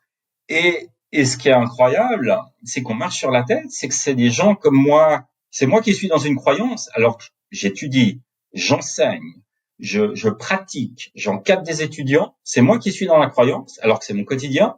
Et lui, qui débarque, qui le fait une fois, eh ben, parce qu'il est scientifique et que ça rentre pas dans les petits cadres de la science, eh ben non, ça fonctionne pas. Mais c'est lui qui est dans la croyance. C'est pas moi. Ouais, ouais. Je rebondis juste parce que je l'ai encore en tête. Vous parliez tout à l'heure de la fin du projet Stargate. Al Puthoff, je crois, chez Joe Rogan, qui est le plus gros podcasteur au monde, en tout cas aux États-Unis, a dit il y a pas longtemps qu'on lui avait que la CIA ou des agences à 3 lettres américaines lui avait reproposé d'être à la tête d'un nouveau projet qu'il avait refusé pour se concentrer sur des sujets de physique. Donc il spéculait sur le fait que si ça n'avait pas été lui, quelqu'un d'autre avait sans doute repris la tête d'un nouveau programme de ce type. Donc juste pour fermer la parenthèse. Mais oui, ce que vous dites est intéressant. On peut se poser la question de se dire, bah, si c'est un scientifique, la personne que vous connaissez, est-ce qu'il a pas envie de venir rechallenger ça avec potentiellement quelqu'un dont il ne mettrait pas en doute le fait que la cible choisie et pas de subterfuge et que, ou alors vous pensez qu'au fond de lui, ça a trop remis en question ses croyances personnelles et presque affaibli son modèle de pensée. Il a préféré trouver presque des excuses par rapport au résultat pour pas aller au bout et rester cohérent par rapport à son schéma de pensée. Non, probablement, ça peut être très traumatisant pour ces gens. Il faut se mettre à leur place.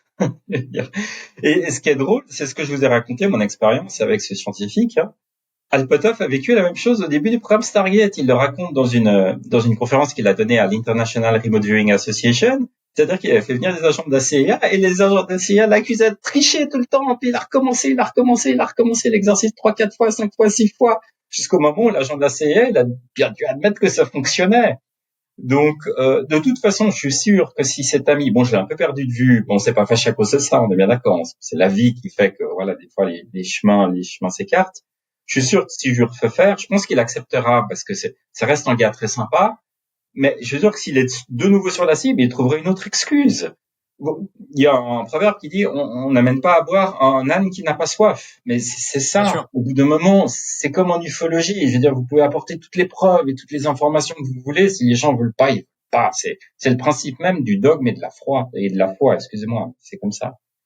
Ouais, Moi, ouais, je veux bien pas sûr. perdre de temps. Je veux arrêter de perdre du temps à essayer de prouver aux gens des choses, quoi. C'est au bout d'un moment, ça sert à rien, quoi. Il faut laisser le temps aux gens d'accepter les choses, et puis s'ils y arrivent, tant mieux, quoi. Je suis pas là pour convaincre qui que ce soit, finalement.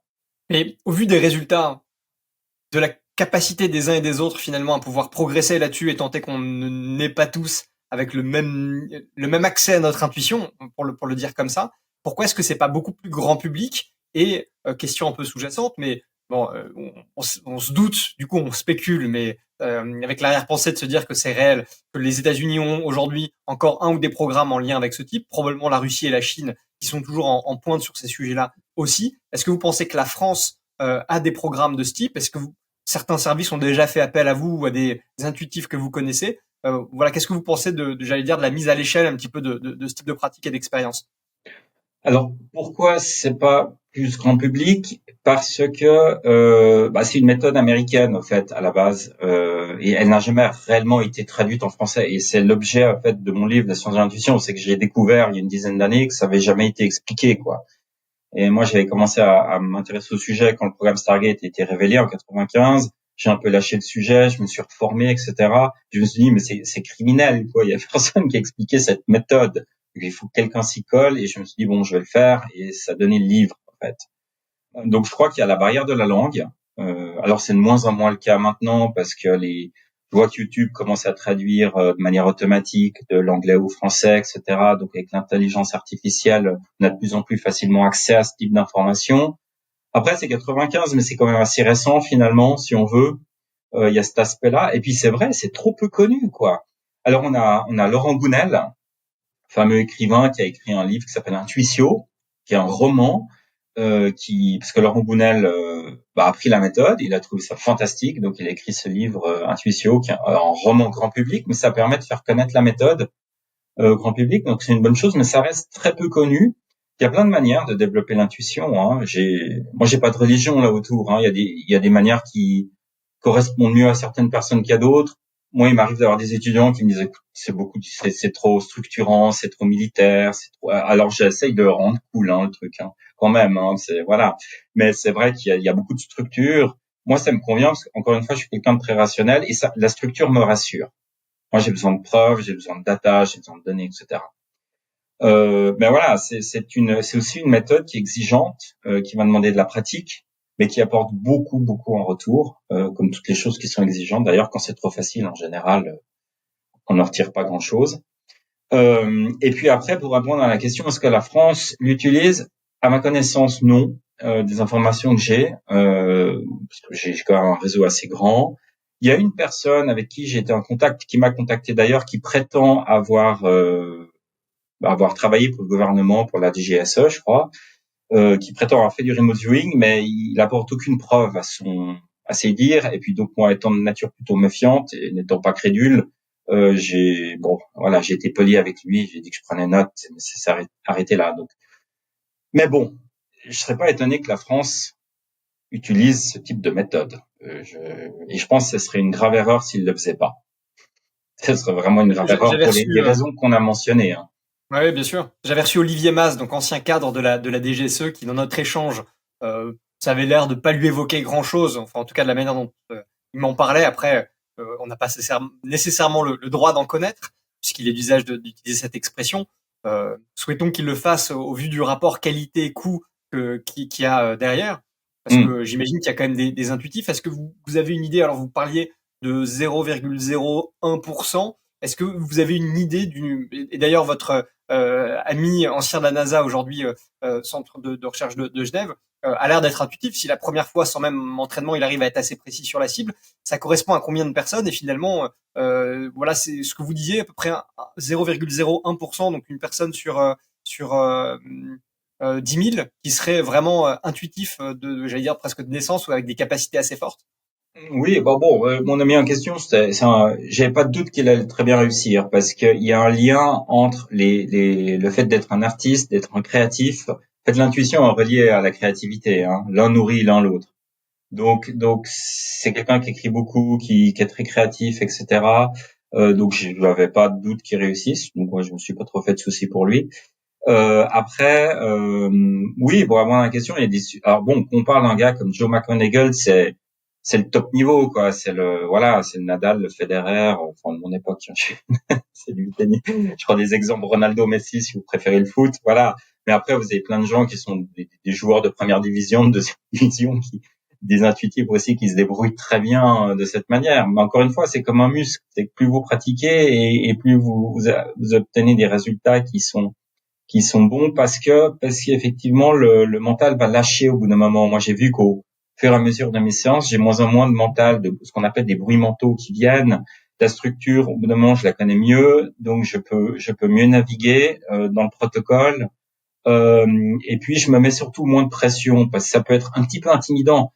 Imaginez bien que moi, je peux vous faire voir n'importe quoi. N'importe quoi. La cible peut être virtuellement n'importe quoi. Et vous partez d'une page blanche. Donc, les probabilités que vous vous plantiez, elles sont quand même vachement élevées.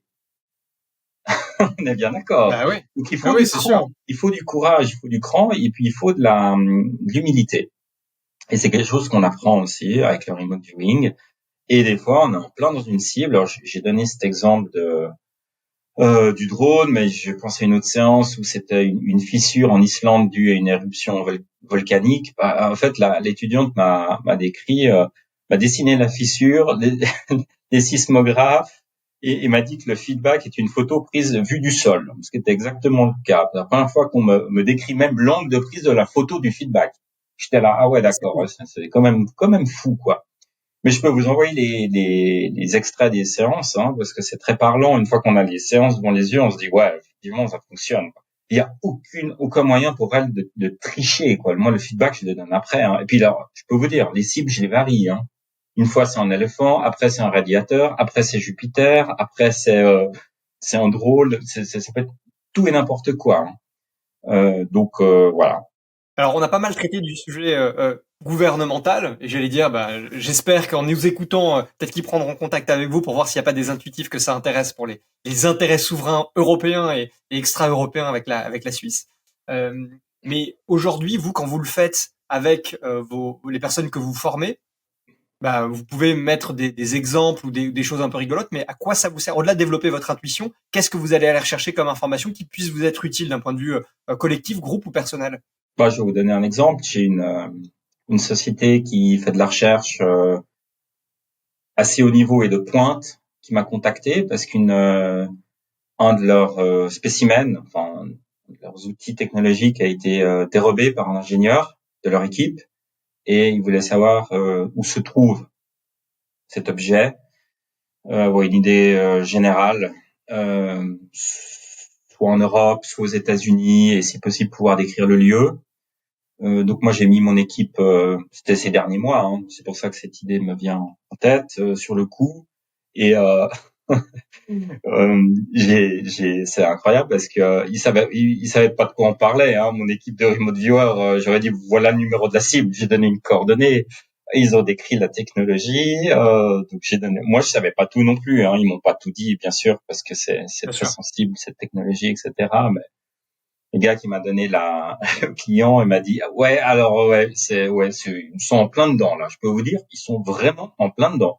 C'était intéressant parce qu'ils ont très bien décrit la technologie, ils ont très bien décrit les gens qui étaient impliqués dans le vol de la technologie, mais ils ont pas très bien décrit l'endroit où se trouvait cette technologie. C'est ce qui nous intéressait finalement, où se trouve cette technologie.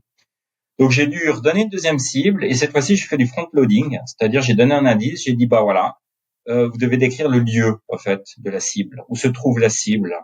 Et j'ai posé mon instruction, j'ai pas forcément communiqué à 100%, etc. Et puis on est arrivé à un consensus où se trouve cette cible. Effectivement, on a une assez bonne idée de la ville où elle se trouverait et quel type de bâtiment, etc. Donc ça c'est une enquête qui est en cours. Hein, là. Enfin voilà, j'ai pas totalement terminé cette mission-là, ce contrat-là. Mais voilà, tout ça pour dire qu'il y a des applications qui sont extrêmement pratiques au remote viewing. Là, c'était à la recherche d'une technologie, mais ça peut être la recherche d'une personne disparue, ça peut être de la prospective, ça peut être dans la recherche et développement aussi d'écrire. Là, j'ai donné une cible, par exemple, sur l'utilisation de l'intelligence artificielle dans 15 ans. Comment est-ce qu'au quotidien, l'intelligence artificielle interagira avec nous, puisqu'on voit à la vitesse où elle évolue. Voilà, il y a des questionnements. Donc oui, il y a beaucoup d'applications, quoi. C'est quasiment infini finalement. Ah oui, je pense à une application, ça on trouve sur internet où ils ont demandé à des remote viewers des aider sur des bactériophages. Les bactériophages sont des bactéries qui s'attaquent à des virus. L'idée était de pouvoir mieux décrire les fonctions de ces bactériophages. Et on retrouve le rapport sur internet. Je me souviens plus du titre, mais je peux vous donner des références si vous voulez. Donc les scientifiques qui ont vu les études, ils ont dit ah ouais, bon alors, vraiment elles sont très bien décrites ces bactériophages et en plus oui on a appris des choses. Clairement ça nous aide quoi. Ça nous aide à donner une orientation à nos recherches. Il y a plein d'applications. Vous avez parlé d'enlèvement. J'imagine que dans les cas, on en a eu des nombreux connus en France. Je fais référence par exemple au petit Émile qui a été très suivi par la presse ces dernières années. Ça, est-ce que vous faites contacter pour ce type de sujet? Et quelle est votre réaction? Est-ce que vous dites c'est trop sensible et j'ai pas envie de me mêler de ce type de sujet? Je préfère laisser d'autres personnes entre guillemets s'en occuper. Ou, voilà. Est-ce que vous avez des cas à nous raconter là-dessus spécifiquement? Oui, il m'arrive d'être contacté pas forcément par la police. En général, c'est les intuitifs qui communiquent à la police, et pas l'inverse. Donc, j'ai jamais été contacté, mais j'ai été contacté souvent par des particuliers. En fait, ça peut être perdre un chat, perdre un chien, plus grave, perdre un enfant. Voilà, on sait qu'il y a des milliers de disparitions hein, chaque année. C'est souvent des fugues d'ailleurs.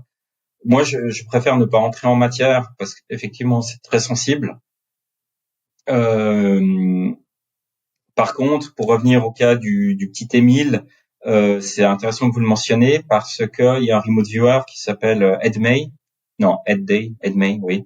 Il a travaillé dans le programme Stargate et lui, il est passé chez Hanouna il y a 6 mois, 9 mois de cela, pour donner toutes ces informations qu'il avait sur le petit Émile et sur les circonstances du drame et sur l'endroit où il se trouve. J'ai pas suivi l'affaire, mais en tout cas, c'est un moment où on a parlé de remote viewing. Dans ce cadre-là, il y a quelques mois sur une grande chaîne. Voilà, ouais. Mais Et ce ça, qu'il c'est décrivait courant. correspondait à ce qui s'est réellement passé ou au contraire pas tellement et quelle a été la finalité de son retour à lui? Bah, j'ai pas suivi l'affaire, mais il me semble qu'il était assez juste, ouais. D'après ce que j'ai Ouais. suivi, c'est plus mes étudiants qui ont suivi. Moi, j'ai arrêté de suivre ça. Je peux pas être Ouais. partout, c'est compliqué. Alors vous avez parlé au tout début, euh, j'allais dire de l'introduction des ondes delta pour revenir un petit peu sur les notions, on va dire scientifiques ou la compréhension de ce qu'est le remote viewing. On a beaucoup parlé d'intuition pour beaucoup de personnes très rationnelles, mais ayant pas forcément j'allais dire une ouverture d'esprit plus forte que ça. Ils vont considérer que l'intuition c'est finalement l'assemblage, on va dire, de tous les éléments qui ont pu être intégrés consciemment ou inconsciemment. Comment vous décrivez ce qu'est finalement le remote viewing, ce qu'est l'intuition et qu'est-ce qu'on vient parce que finalement vous nous dites qu'on a accès de manière non locale et non temporelle à de l'information. Où est-ce qu'elle est cette information et comment comment se fait l'interaction entre l'esprit, pas le mental, mais et l'intuition qui vient capter cette information. Ok.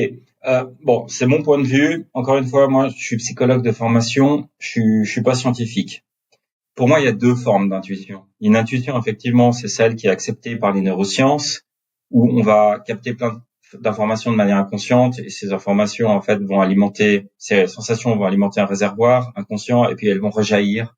Oui, oui, tout à fait. Donc, cette intuition-là, elle existe. C'est l'intuition qui est basée sur l'expérience, l'expertise, et effectivement, souvent, les gens qui ont beaucoup d'expérience, je pense à des grands chirurgiens, des grands pilotes de ligne, ils ont la bonne intuition, en fait. Ils prennent la bonne décision au bon moment dans les situations de crise parce qu'ils ont cette expérience. Ils ont ce vécu inconscient et conscient, mais inconscient en particulier. C'est pas ce qu'on fait en remote viewing. J'ai donné l'exemple du drone. On va aller chercher de l'information qui est pas dans notre cerveau. Donc là, on est sur un modèle qui est non local. OK? C'est-à-dire qu'on va aller chercher de l'information. Alors, à l'époque du programme Stargate, les scientifiques s'intéressaient au modèle théorisé par David Bohm, en disant que l'univers est un hologramme. C'est ça l'idée, en fait. Et ce type de modèle a été exploré par beaucoup de scientifiques, et pas des moindres, des gens qui ont reçu des prix Nobel. Hein. Je pense à Roger Penrose, par exemple, Stuart Hameroff, mon ami Philippe Guimond, plein d'autres, pour dire qu'il y a, ou Rupert Sheldrake avec les champs akashiques, il y a une base de données universelle, il y a un champ unifié d'informations qui contient toutes les informations sur le passé, le présent, le futur. Et dans certaines conditions, on peut aller chercher cette information. Voilà. Ouais, c'est de la voyance, quoi, clairement. Et le remote viewing, je dis toujours, c'est de la voyance pour les nuls. En fait, on fait de la voyance, mais en fait, on utilise un protocole pour ça. C'est une béquille, si on veut. Donc je pense que le remote viewing, je pense pas, et c'est ce que dit la CIA, la TIA, c'est ce que dit Stanford, c'est d'écrire, aller chercher de l'information au-delà de l'espace et du temps. C'est la définition même du remote viewing, hein, qu'on retrouve dans les manuels et dans les protocoles.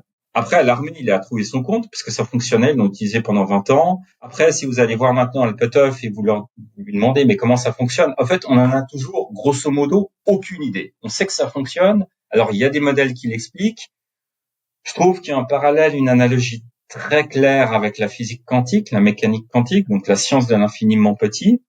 On parle de non-localité en physique quantique, et c'est non-local, remote viewing.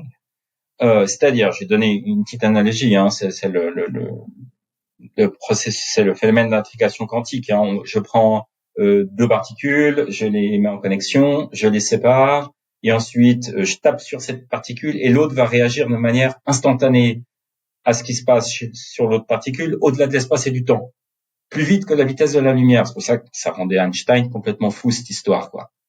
Donc on voit que les deux objets peuvent être reliés l'un l'autre au-delà de l'espace et du temps. Et en fait, ce que ça dit, le remote viewing, c'est qu'à un niveau fondamental, à un niveau quantique, au niveau de la nature, parce qu'en fait, notre réalité, elle est faite de quantique à la base, hein, c'est la nature de la nature, tout est interconnecté et non local. C'est ça que ça veut dire. Et ça a des implications absolument énormes, des implications philosophiques, sociologiques, psychologiques. Et c'est ce qu'ils font au CERN finalement. Ils essayent de réconcilier deux choses, c'est-à-dire la physique de l'infiniment grand, de la relativité générale, avec la physique de la mécanique quantique de l'infiniment petit, des protons, des photons, des quarks et des bosons X et j'en passe.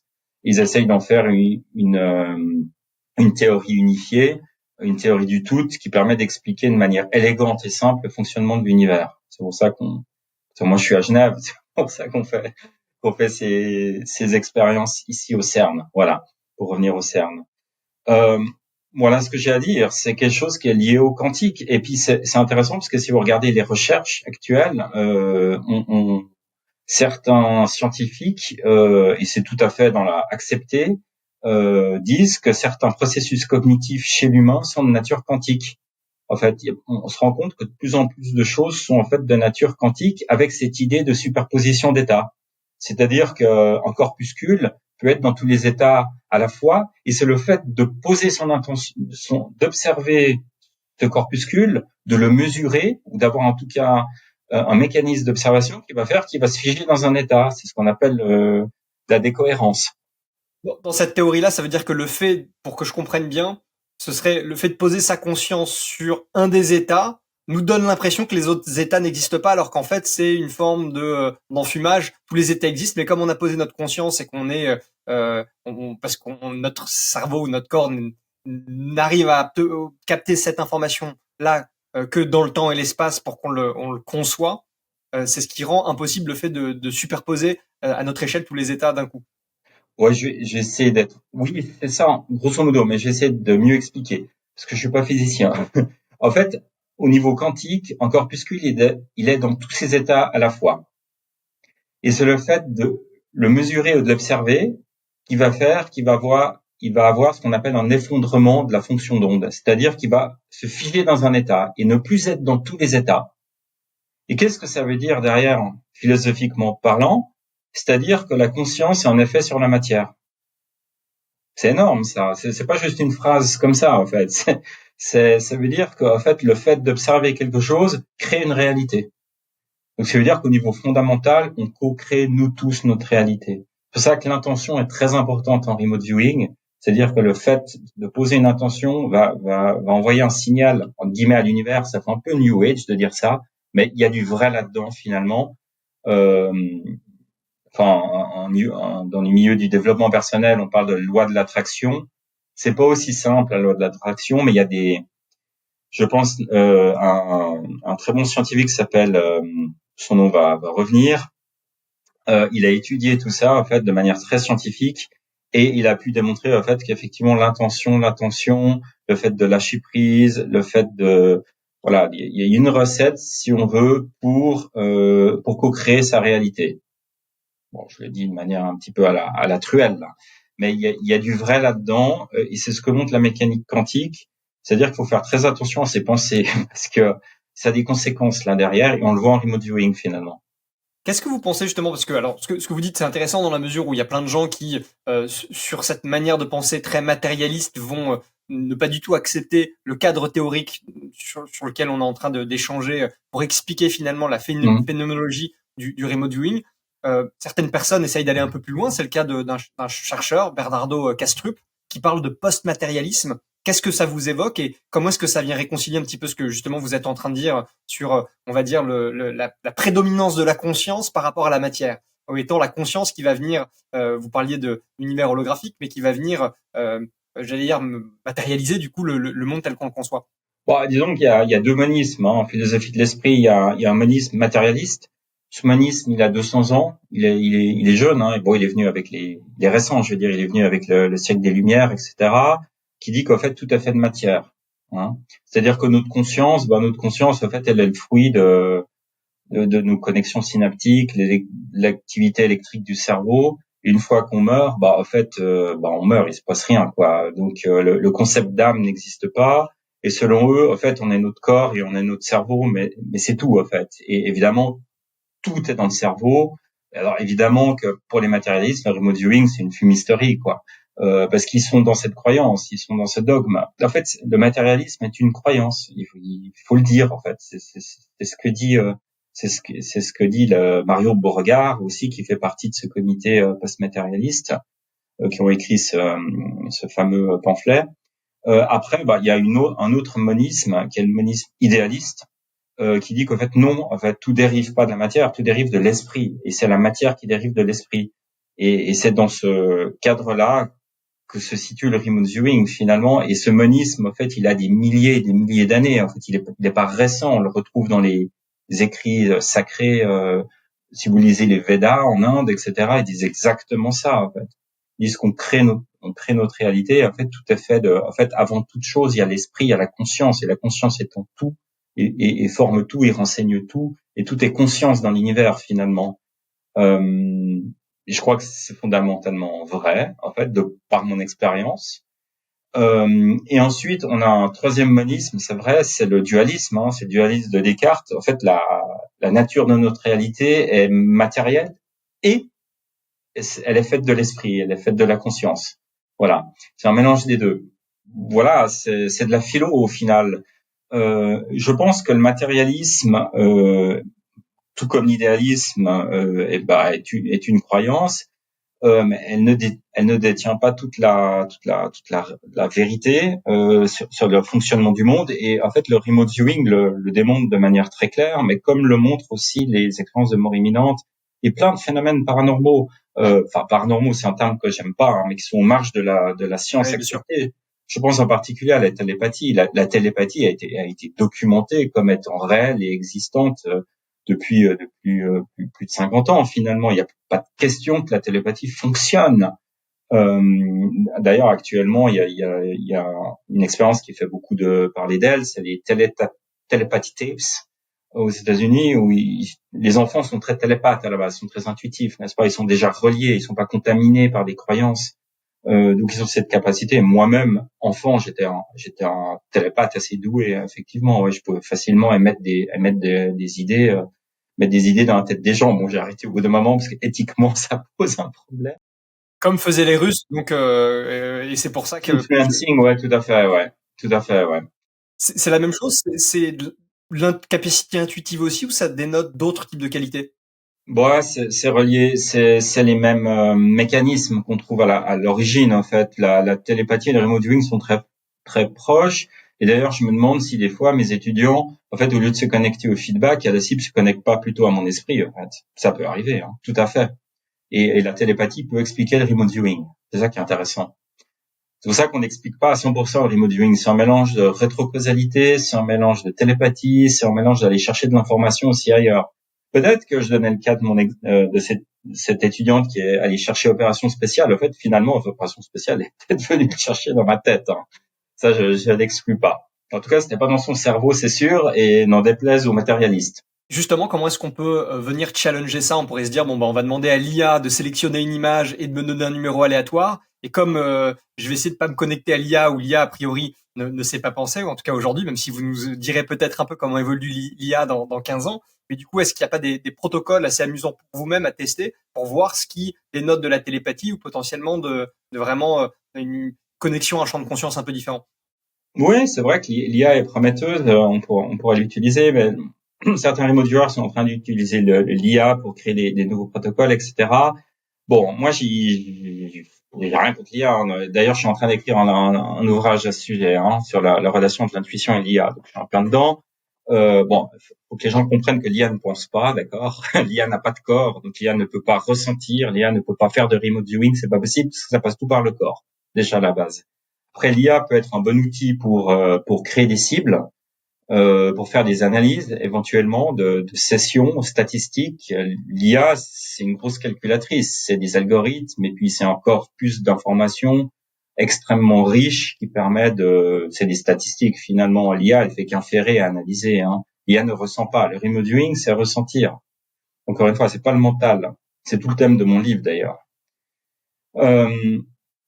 Par contre, l'inverse a été fait, c'est-à-dire il y a une expérience qui a été faite où en remote viewing, elle crée une cible qui se trouvait uniquement dans sa tête, dans son esprit, et ça a très bien fonctionné comme cible. Donc les gens ont décrit la cible.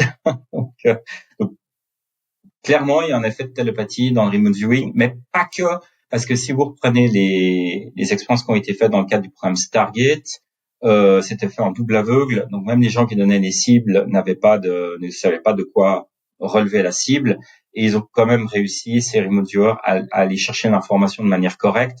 Donc ils sont allés les chercher dans un espèce de champ d'information, base de données universelle. Ouais. Alors, vous parliez de télépathie rapidement tout à l'heure. Peut-être que je dis des bêtises, mais il me semble que ça marchait très très bien avec des enfants Asperger. Est-ce que vous pouvez nous dire un mot de ça? Alors, je suis pas un grand spécialiste des enfants Asperger et de la télépathie, mais bon, déjà, ça marche mieux avec les enfants. Donc, c'est pour ça que les télé, je vais y arriver, télépathie tapes, focalise sur les enfants. Pourquoi les enfants? Parce que les enfants, en fait, le remote viewing, c'est avant tout devenir l'enfant qu'on n'est plus. C'est ça l'idée. C'est se déconditionner et désapprendre, parce qu'on a aussi plein de croyances limitantes sur ce qui est possible, sur ce qui est pas possible. Et puis, on a un mental qui est beaucoup plus fort que les enfants. En fait, les enfants, ils sont dans le lâcher prise, ils sont dans l'expérimentation, ils sont dans l'instant présent. En fait, c'est ça, faire du remote viewing. C'est être un enfant, finalement. Donc, des gens me disent, est-ce que tu apprends le remote viewing aux enfants? Mais je dis, moi, j'ai pas besoin, quoi. Ils en ont pas besoin, ils le sont déjà à la base, quoi. Donc, voilà. Après, le fait d'être Asperger, on sait ils sont neurodivergents. Donc, on sait qu'ils ont des capacités, effectivement, ils sont souvent recrutés, d'ailleurs, par les agences de renseignement. Parce qu'ils ont des capacités d'analyse et de ressentir les choses qui sont hors normes. Donc, je suis pas étonné que les enfants Asperger soient beaucoup plus doués pour ce type d'expérience. Après, moi, ce que j'ai fait, j'ai une de mes étudiantes qui est particulièrement douée, elle se reconnaîtra si elle m'écoute, elle a une sœur jumelle, une vraie jumelle. Et c'est intéressant parce qu'elles se sont créées des cibles entre elles et cette étudiante a des meilleurs résultats avec sa sœur jumelle qu'avec les cibles que moi je crée. Donc en fait, il y a un lien empathique, il y a un lien aussi qui est lié aussi à la génétique, si on veut, qui fait que ça marche mieux comme ça. Voilà. Puis ça, c'est des expériences que j'ai jamais communiquées encore. J'ai pas eu le temps de travailler là-dessus, mais c'est très intéressant. Il y a beaucoup de choses à explorer encore en remote viewing. C'est une science en construction, le remote viewing. Hein. On a 6 étapes, mais on pourrait imaginer qu'il y en ait 10. Ouais. Pas de souci. Fabrice, avant peut-être de parler du dernier sujet, puisque vous l'avez introduit tout à l'heure, qui n'est pas nécessairement prévu, mais parce qu'il est rejoint par Ingo Swann, qu'on a beaucoup parlé, par Al Puthoff, évidemment l'ufologie. Donc je vous propose qu'on puisse terminer avec cette thématique-là. Avant ça, simplement parce qu'on l'a évoqué très rapidement 2 fois, mais vous parliez du fait d'avoir eu une mission sur la projection de l'IA à 15 ans. Qu'est-ce que vous pouvez nous dire rapidement là-dessus? Vous allez être déçu, César. J'ai pas eu le temps encore de me pencher sur les sur les feedbacks. J'ai pas fait d'analyse encore. Bon, en tout cas, Désolé. On sera curieux de regarder si vous publiez à un moment donné cette étude, parce que c'est vrai que ça va Ça être devrait être publié. En fait, ça devrait être publié dans mon prochain livre. D'accord. L'idée, c'est que je montre ce qu'on peut faire avec le remote viewing sur l'IA. Ok. On attend ça avec impatience et on rajoutera la référence en description. Je le disais, alors on en a parlé un tout petit peu au début, Al Puthoff, dans certains de ses derniers échanges, on a beaucoup parlé. Certaines des cibles, que ce soit Dingo Swan ou Joe McMoneagle, ont été en lien avec l'espace ou parfois l'ufologie. Aujourd'hui, on sent qu'il y a une sorte un peu de revirement aux États-Unis là-dessus. Voilà, avec des David Grush, tout un tas de hauts placés, anciens espions ou militaires ou très haut placés au Pentagone qui font des déclarations assez fracassantes, hein, même en disant qu'il y a eu des récupérations de matériel exogène. Est-ce que vous avez du coup travaillé sur des cibles en remote viewing pour venir attester finalement des témoignages qui ont pu être faits, ou quel regard vous portez en expérience directe là-dessus? Non, alors j'ai pas donné de cible à mes étudiants qui sont en rapport avec toutes ces révélations. J'ai travaillé sur le col de Vence, comme vous le savez, mais pas là-dessus. Après, bon, moi, je suis avant tout ufologue, en fait. Je suis tombé dessus, j'étais tout petit. Donc, voilà, faudrait une autre émission pour parler d'ufologie, mais vous avez déjà invité mon homologue, enfin, mon collègue, qui est très sympa, et monsieur Friscourt, que j'ai rencontré d'ailleurs. Non, le regard que je porte en manière générale sur l'ufologie actuelle. C'est ça la question, hein. Ouais, et puis, enfin, peut-être pour repréciser ma question, c'est, et j'entends de plus en plus ça quand on regarde des interviews un peu sur ce sujet, c'est que plus les gens qui s'intéressent à l'ufologie font un pont entre l'ufologie et la conscience. Et Ah, donc, c'est absolument. plus là-dessus que je vous attends parce que forcément on peut être sur le côté. Alors moi c'était le but de l'émission avec Baptiste Friscourt, très cartésien sur toute la documentation, tous les cas qui sont passés, les anomalies qu'on ne sait pas expliquer, dont on sait que a priori on n'était en tout cas pas aux époques où elles ont été déterminées, l'humain n'en était pas à l'origine. Mais plus on avance et voilà, quand on écoute des Jack Barber qui dit avoir eu une forme de connexion quand lui était militaire et qu'il a dû prendre un hélicoptère pour récupérer du matériel dit exogène, qui sentait quelque chose, et donc tout était plus ou moins en lien avec la conscience. Quel regard vous portez là-dessus? Oui, le titre de mon livre. Ouais. OVNI et conscience. Bon, ça c'est le 2. Le regard que je porte, c'est que ça fait à peu près 30 ans que j'explique à mes collègues ufologues que le phénomène OVNI n'est pas que matériel. Et quand je leur tenais ce discours-là, il y a 25-30 ans, à l'occasion de la sortie de mon premier livre, Les agents du changement, ils pensaient que j'étais un rationaliste qui voulait absolument prouver que les ovnis n'existaient pas, mais c'était pas ça mon propos. Mon propos, c'est de dire, mais je sais bien que les ovnis existent. Moi, je suis moi-même témoin. J'ai fait des enquêtes pendant des mois en Australie, en Amérique du Sud. J'ai pris mon bâton de pèlerin. J'ai discuté avec des scientifiques. Vraiment, je me suis énormément investi dans l'ufologie. Les gens qui me connaissent le savent. Mais j'ai dit, mais vous passez complètement à côté du sujet. Le phénomène ovni est physique et matériel, mais avant tout, il est conscience, en fait. Et si on s'intéresse pas à la conscience, on peut pas comprendre ce phénomène. On peut pas comprendre ce phénomène. Moi, j'ai pas j'ai pas l'arrogance de dire que je connais tout sur la conscience. Sur les ovnis, j'en connais un rayon. Mais la conscience, c'est un sujet extrêmement vaste et extrêmement interdisciplinaire et très nébuleux. Donc, ce que j'ai fait il y a bientôt 10 ans, j'ai recoupé une somme d'acteurs, d'experts, de gens qui sont des spécialistes des sciences dures, des ingénieurs, des physiciens, mais aussi des gens qui viennent des sciences plus molles, des philosophes, des anthropologues. Je me suis beaucoup intéressé aussi au chamanisme. Le chamanisme, c'est une science de la conscience. Et je dis maintenant, on va s'attaquer à cette question-là des ovnis de la conscience. Ça a donné le livre que j'ai dirigé qui s'appelle OVNI et conscience. Voilà, qui était réédité depuis. Et puis, en fait, ce livre a fait pas mal de bruit à l'époque. Et c'est incroyable, c'est de manière totalement concomitante. Aux États-Unis, ils ont commencé à beaucoup mettre en lien le phénomène des ovnis et de la conscience. Voilà, un petit peu après moi, c'est assez marrant. Et c'est devenu mainstream maintenant, en fait. Je connais quasiment plus d'ufologue qui est un pur, ce qu'on appelle taux-les-boulons dans notre milieu, c'est-à-dire des petits extraterrestres sur Mars qui construisent des soucoupes dans leurs petites usines, ils viennent ici, ils s'atterrissent dans un champ, ils font peur à un paysan, puis ils repartent. Le phénomène ovni, c'est beaucoup, beaucoup plus complexe que ça, et c'est en lien avec la conscience. Je le sais parce que moi, j'ai vécu le phénomène ovni. Je sais que c'est en lien avec ma conscience en particulier. Voilà, et de milliers d'autres personnes d'ailleurs. Et suite à ça, j'ai écrit ce livre, là, OVNI et conscience, volume 2, et là, on est en plein dans Jack Barber. Ok, sauf que ce bouquin, il a apparu il y a 4 ans, 5 ans. Ce sont les protocoles qui sont utilisés. On va se mettre dans des états qui sont très proches du remote viewing, conscience non locale, ce qui va nous permettre d'entrer en relation avec ces intelligences exogènes. Alors, ça paraît complètement tiré par les cheveux, mais bon, maintenant, on sait que le gouvernement américain utilise ce qu'ils appellent des psionics. C'est des gens qui font du remote viewing, finalement, qui sont étudiés d'ailleurs par le docteur Gary Nolan. Vous en avez peut-être entendu parler, César, de Stanford également, et qui a pu montrer effectivement que ces gens ont des capacités hors normes. Enfin, en tout cas, au niveau neurologique, au niveau du noyau codé, il y a des surconnexions neuronales, donc on peut aussi le mesurer, et qui sont capables effectivement de pouvoir être de très bons intuitifs, de très bons remote viewers, mais également capables de se mettre en contact avec ces intelligences et de provoquer des apparitions. Ça paraît complètement fou, complètement fou. Moi, adolescent, je le faisais. Entre nous, pas entre nous, mais entre YouTube et moi. Mais donc, moi, ça m'étonne pas parce que je l'ai expérimenté de manière un petit peu comme ça fortuite.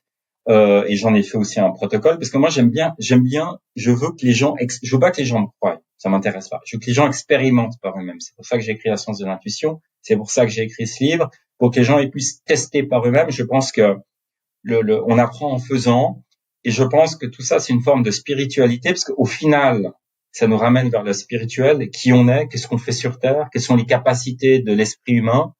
Et je pense que la spiritualité, elle doit être vivante. Ça doit pas être des dogmes, ça doit pas être des croyances, ça doit être des choses qu'on qu'on expérimente dans sa chair, qu'on expérimente, et puis on est convaincu, on l'est pas, c'est autre chose. Mais moi, j'ai un rapport très, très concret avec le réel. Je suis pas dans les idées. Je Vous suis dites, dans, je on vous demande pas expérimente. de croire, je vous demande d'expérimenter, puis vous tirez vos Ben propres voilà. conclusions. Et je donne des outils. Ma mission, c'est de transmettre. Je transmets des concepts, des idées, mais aussi des outils pour que les gens ils testent par eux-mêmes. Voilà ce qui m'intéresse. Donc moi, évidemment, ça me parle et je suis content de voir que l'ufologie prend ce chemin. Alors évidemment, il y en a qui disent oui, mais bon, comme ça tout mélangé, on mélange la parapsychologie avec l'ufologie, maintenant c'est du remote viewing, euh, c'est c'est quoi la prochaine étape? C'est de la démonologie, enfin voilà. Mais Oui, voit oui, ça mais comme une forme de tambouille de spirituelleux, en fait. oui, mais en fait tous ces sujets sont interconnectés. Tous ces sujets sont le sujet des expériences de mort imminente est connecté au remote viewing. Le remote viewing est hyper connecté à l'ufologie. Et ça, les gens qui connaissent bien le dossier, ils le sentent intuitivement, ils le savent.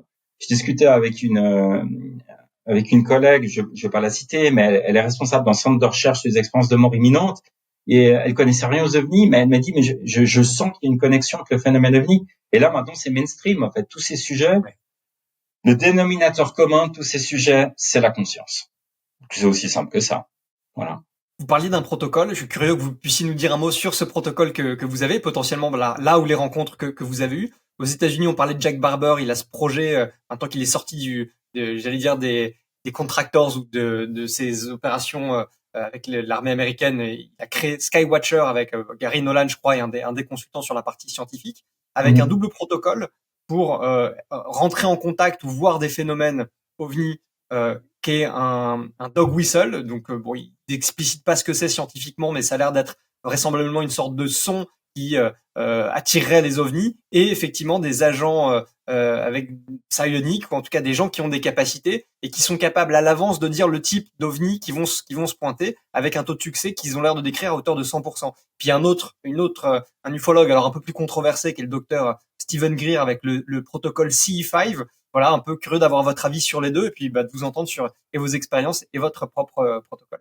Bon, je trouve absolument extraordinaire ce qui se passe en ce moment avec Skywatcher. Bon, ils sont financés par des gens de la tech, faut le savoir, hein, Palantir et compagnie. Donc ils ont des fonds derrière, ils ont des moyens. C'est intéressant. Leur site est très bien fait d'ailleurs, esthétiquement très intéressant. Ils ont mis un roadmap, donc ils vont déployer en fait tout un protocole. Ça a l'air assez cadré, ça a l'air très intéressant. Alors bon, il y a un aspect très scientifique que je viens de décrire, puis il y a un aspect qui est plus grand public, donc ils font des épisodes. Ils ont fait, je crois, 1 ou 2 épisodes, et le prochain épisode, j'attends avec impatience, c'est justement sur les psioniques. Donc on verra ce que ça donne. C'est très bien produit, c'est à l'américaine. Enfin, je trouve assez intéressant, c'est un grand spectacle comme d'habitude. Donc moi, j'attends de voir ce qu'ils délivrent. Ce que j'ai vu actuellement, ils ont filmé des ovnis en haute atmosphère en les appelant soit à travers le dog whistle. Bon, alors ils veulent pas dire ce que c'est, hein, voilà, soit à travers des psioniques. Moi, j'ai pas été convaincu par ces vidéos. Ça m'embête de le dire, mais pour moi, c'est des ballons. J'ai vu ça m'a vraiment fait penser à des ballons. Et j'espère que c'est pas des ballons. Vraiment, j'espère que c'est pas des ballons, parce que si c'est des ballons, c'est grave. C'est vraiment grave. On est face à une supercherie si c'est des ballons. Mais j'espère me tromper. Voilà. En tout cas, je suis ça avec énormément d'intérêt. Je trouve extrêmement intéressant, et j'invite les gens qui nous écoutent d'aller jeter un coup d'œil, parce que c'est vraiment de la science, oui, citoyenne, expérimentale. Je trouve ça très intéressant. Après, Stephen Greer, lui, depuis le début des années 90, expérimente de la conscience non locale pour entrer en contact avec ces intelligences exogènes. On s'est beaucoup moqué de lui. C'est vrai que bon, il fait rien pour être apprécié, que ça soit. C'est vrai que tout est marchandisé, tout est source de profit. Il a un ego incroyable.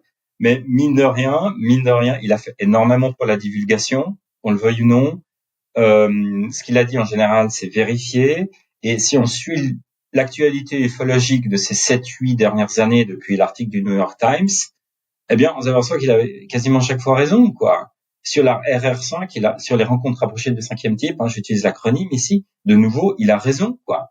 Et donc, Stephen Greer, si on fait fi de sa personnalité et du personnage, ça reste quand même quelqu'un qui est incontournable, Ça reste un très bon conférencier. Il a beaucoup parlé aussi des énergies qui ont été supprimées, parce que cette technologie exogène aurait été récupérée, exploitée, selon lui, depuis des décennies et des décennies.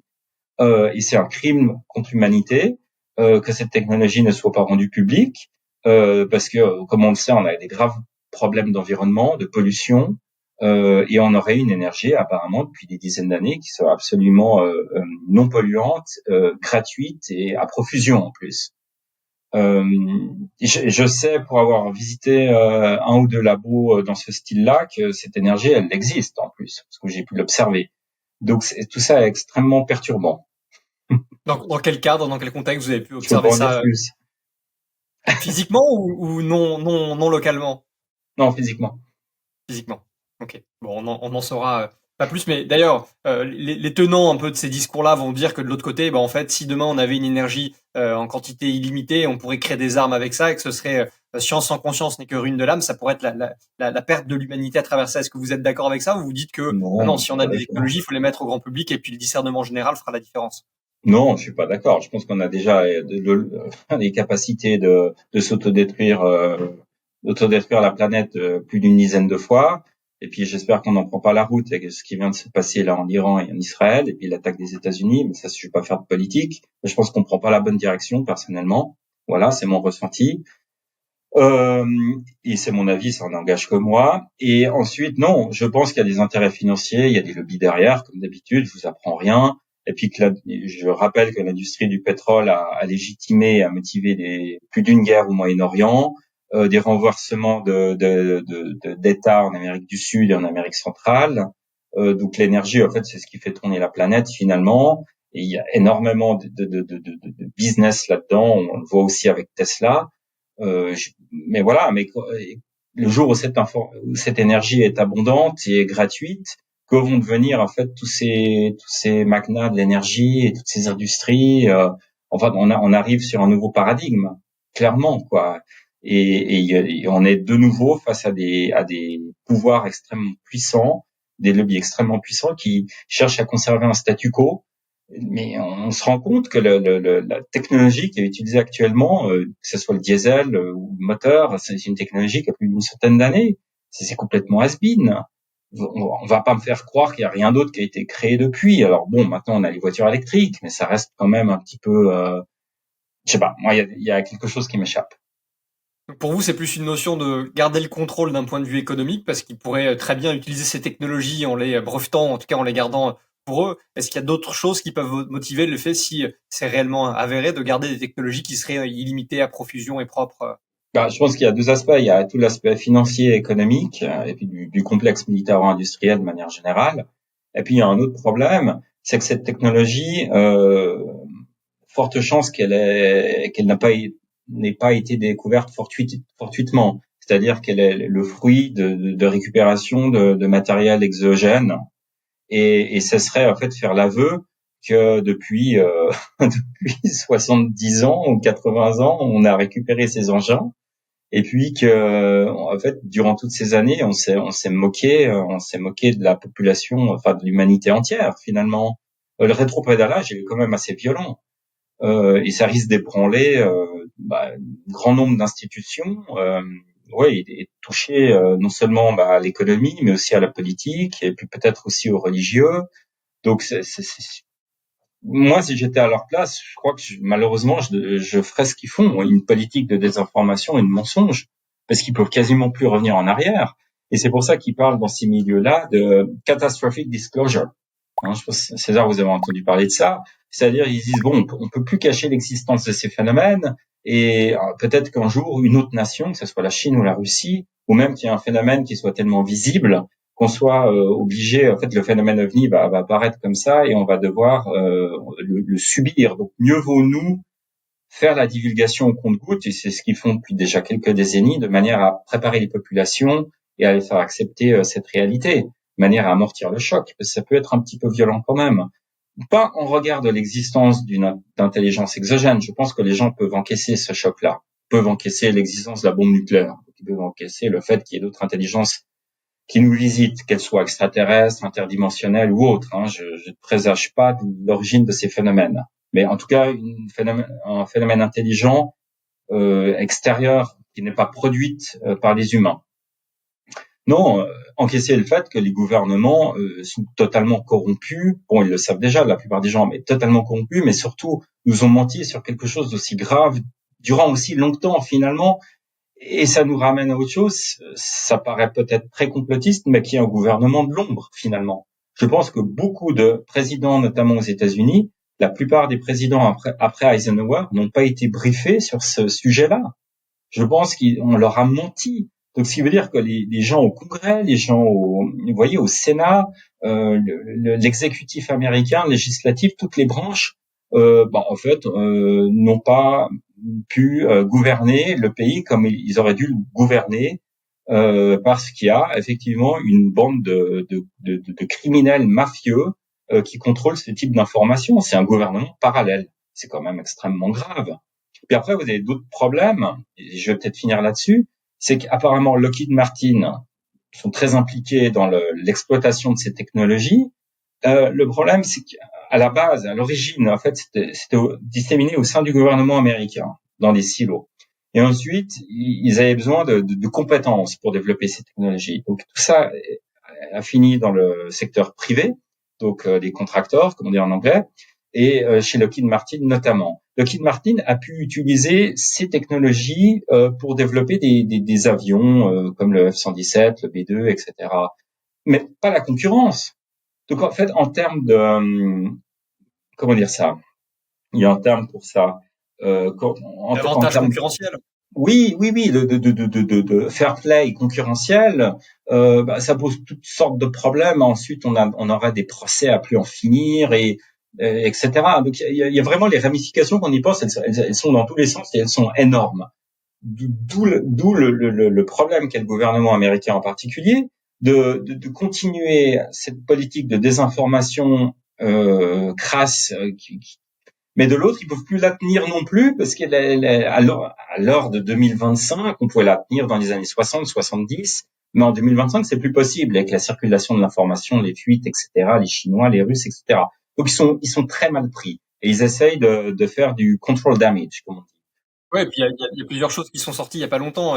Immaculate Constellation, qui est ce fameux programme qui reprend un peu toutes les informations. Et puis plus récemment, je crois que c'est le New York Times qui a parlé du fait que les États-Unis et le gouvernement américain, notamment le Pentagone, aient fait de la désinformation volontaire sur le sujet OVNI. Bref, c'est un sujet, effectivement, on peut faire 25 émissions encore là-dessus. Puis la dernière tentative désespérée de ces désinformateurs est un article du Wall Street Journal, pardon. Je sais pas si vous avez pu voir ça, qui explique que les apparitions d'OVNI ces dernières décennies étaient le fruit de prototypes secrets et que les OVNI sont utilisés pour camoufler l'existence de prototypes secrets. Ce qui va à l'encontre de tout bon sens. Je vais pas contre-argumenter là-dessus, mais c'est tellement ridicule que je vais pas faire de. Mais on a encore ce type comment dire ça, de désinformation qui a cours comme on les avait dans les années 90 ou 80. C'est complètement fou. Et les gens ils mordent à l'hameçon. Hein. Il y a encore des gens qui mordent à l'hameçon. C'est ça qui est fou. Après, l'information va continuer de se déployer. Mais un petit mot simplement pour peut-être pour conclure, avoir votre feedback sur le protocole et une ou plusieurs expériences de rencontres d'OVNI, ou en tout cas que vous avez pu avoir. Parler du protocole encore, c'est ça? Oui, du protocole. Vous disiez avoir mis en place votre propre protocole finalement sur le fait de manière psionique. Oui, alors bon, c'est pas. Je me suis inspiré de ce que moi j'ai passé pas mal de temps en Amérique du Sud avec des chamans, en particulier en Colombie ou au Pérou, au Brésil aussi. Donc j'ai pu parler aussi avec des anthropologues. J'ai pu effectivement m'intéresser aux travaux de Stephen Greer. Et on avait Pierre Yaroudi aussi en France dans les années 70 qui faisait ça. Donc j'ai essayé d'en faire un protocole qui soit le plus, je dirais, le plus synthétique et le plus efficace possible dans ce livre. Mais on retrouve, c'est toujours les mêmes recettes. Hein. C'est poser l'intention, c'est de la visualisation, c'est de la méditation. On peut utiliser aussi des mantras. On utilise aussi des sons, comme ils le font dans Skywatchers d'ailleurs. Et puis on va utiliser la science de la conscience non locale, tout simplement pour se connecter avec ces intelligences. Il y a beaucoup de visualisation. Et on va beaucoup travailler sur l'intention. En général, ça se fait en groupe parce que le signal est plus fort. Donc, plus on est nombreux, plus le signal est fort. Donc, l'intention, c'est-à-dire d'avoir la même intention. Donc, on doit se mettre d'accord sur l'intention. Et puis aussi au niveau émotionnel, parce que ça passe énormément par les émotions. Donc, il y a une idée de vibration émotionnelle et vibrer avec des émotions qui soient plutôt positives. Ça marche plutôt bien, pas tous les coups, bien sûr. Moi, je fais des veillées de temps en temps j'ai un groupe aussi là-dessus. Mais oui, on a des résultats qui sont intéressants. Et justement, si les gens ont envie de venir participer, alors je sais pas si vous les faites en Suisse, mais comment vous contacter si jamais des gens ont envie de s'intéresser un peu plus au phénomène et à l'ufologie et de participer à ces sessions de potentielles rencontres? Alors, j'ai un groupe Facebook qui s'appelle, mais je l'administre plus, c'est une de mes élèves, ça s'appelle Messace, M-E-C-A-C-E. Voilà. Et là, en fait, l'idée, encore une fois, c'est que les gens se donnent rendez-vous et puis puissent expérimenter par eux-mêmes le protocole. Et puis, sinon, moi qui suis à Genève, je l'ai fait plutôt ici à Genève. J'ai un peu contacté. S'ils sont dans la région, bah, on a un groupe WhatsApp. Et puis, je crois qu'il y a une séance qui est prévue au mois d'août, je crois, ouais. Voilà. Puis on va au Salève. Le Salève, c'est une petite montagne, un petit mont en fait. On a une belle vue et puis c'est intéressant. On fait ça là-bas. Mais c'est aussi l'occasion d'échanger sur le phénomène OVNI et puis oui. Puis je pense que les gens sont de plus en plus isolés, mine de rien. On est tous derrière notre écran. Bon là, on l'est parce que c'est pratique. Mais ça crée du lien aussi. Je suis très sensible à cette idée-là de créer du lien dans la vraie vie et au-delà du virtuel. Et c'est chouette, ouais. Fabrice, un grand merci pour cet entretien. Je le rappelle, votre livre, La science de l'intuition, je mettrai évidemment en lien l'autre livre dont on a parlé, Les ovnis et la conscience. Où est-ce que les gens peuvent suivre votre travail et vous retrouver? Alors j'ai un site qui s'appelle l'Académie de l'intuition, acadintuition.com. Sinon, je fais des émissions, bah, comme chez vous, César, qu'on me sollicite. Voilà, je suis parti à la Sorbonne il y a 2 ans. J'ai eu la chance de pouvoir d'échanger un petit peu avec Chris Malone, ancien voilà sous-secrétaire à la Défense, avec Jacques Vallée, Jack Ryan, le fameux pilote de chasse français. Donc, il m'arrive aussi de participer, de faire des conférences. Voilà, c'est en ufologie et le remote viewing. Mais on a compris que ces deux sujets sont en lien de toute façon. Voilà. Euh, voilà. Et puis j'ai une page Facebook. Voilà. J'ai une page Instagram aussi où je donne des petits exercices. Voilà, j'essaye de faire 2-3 trucs comme ça quand j'ai le temps. Eh ben, on mettra tous les liens en description. Une nouvelle fois, un grand merci, Fabrice. Ouais, merci César. Merci beaucoup.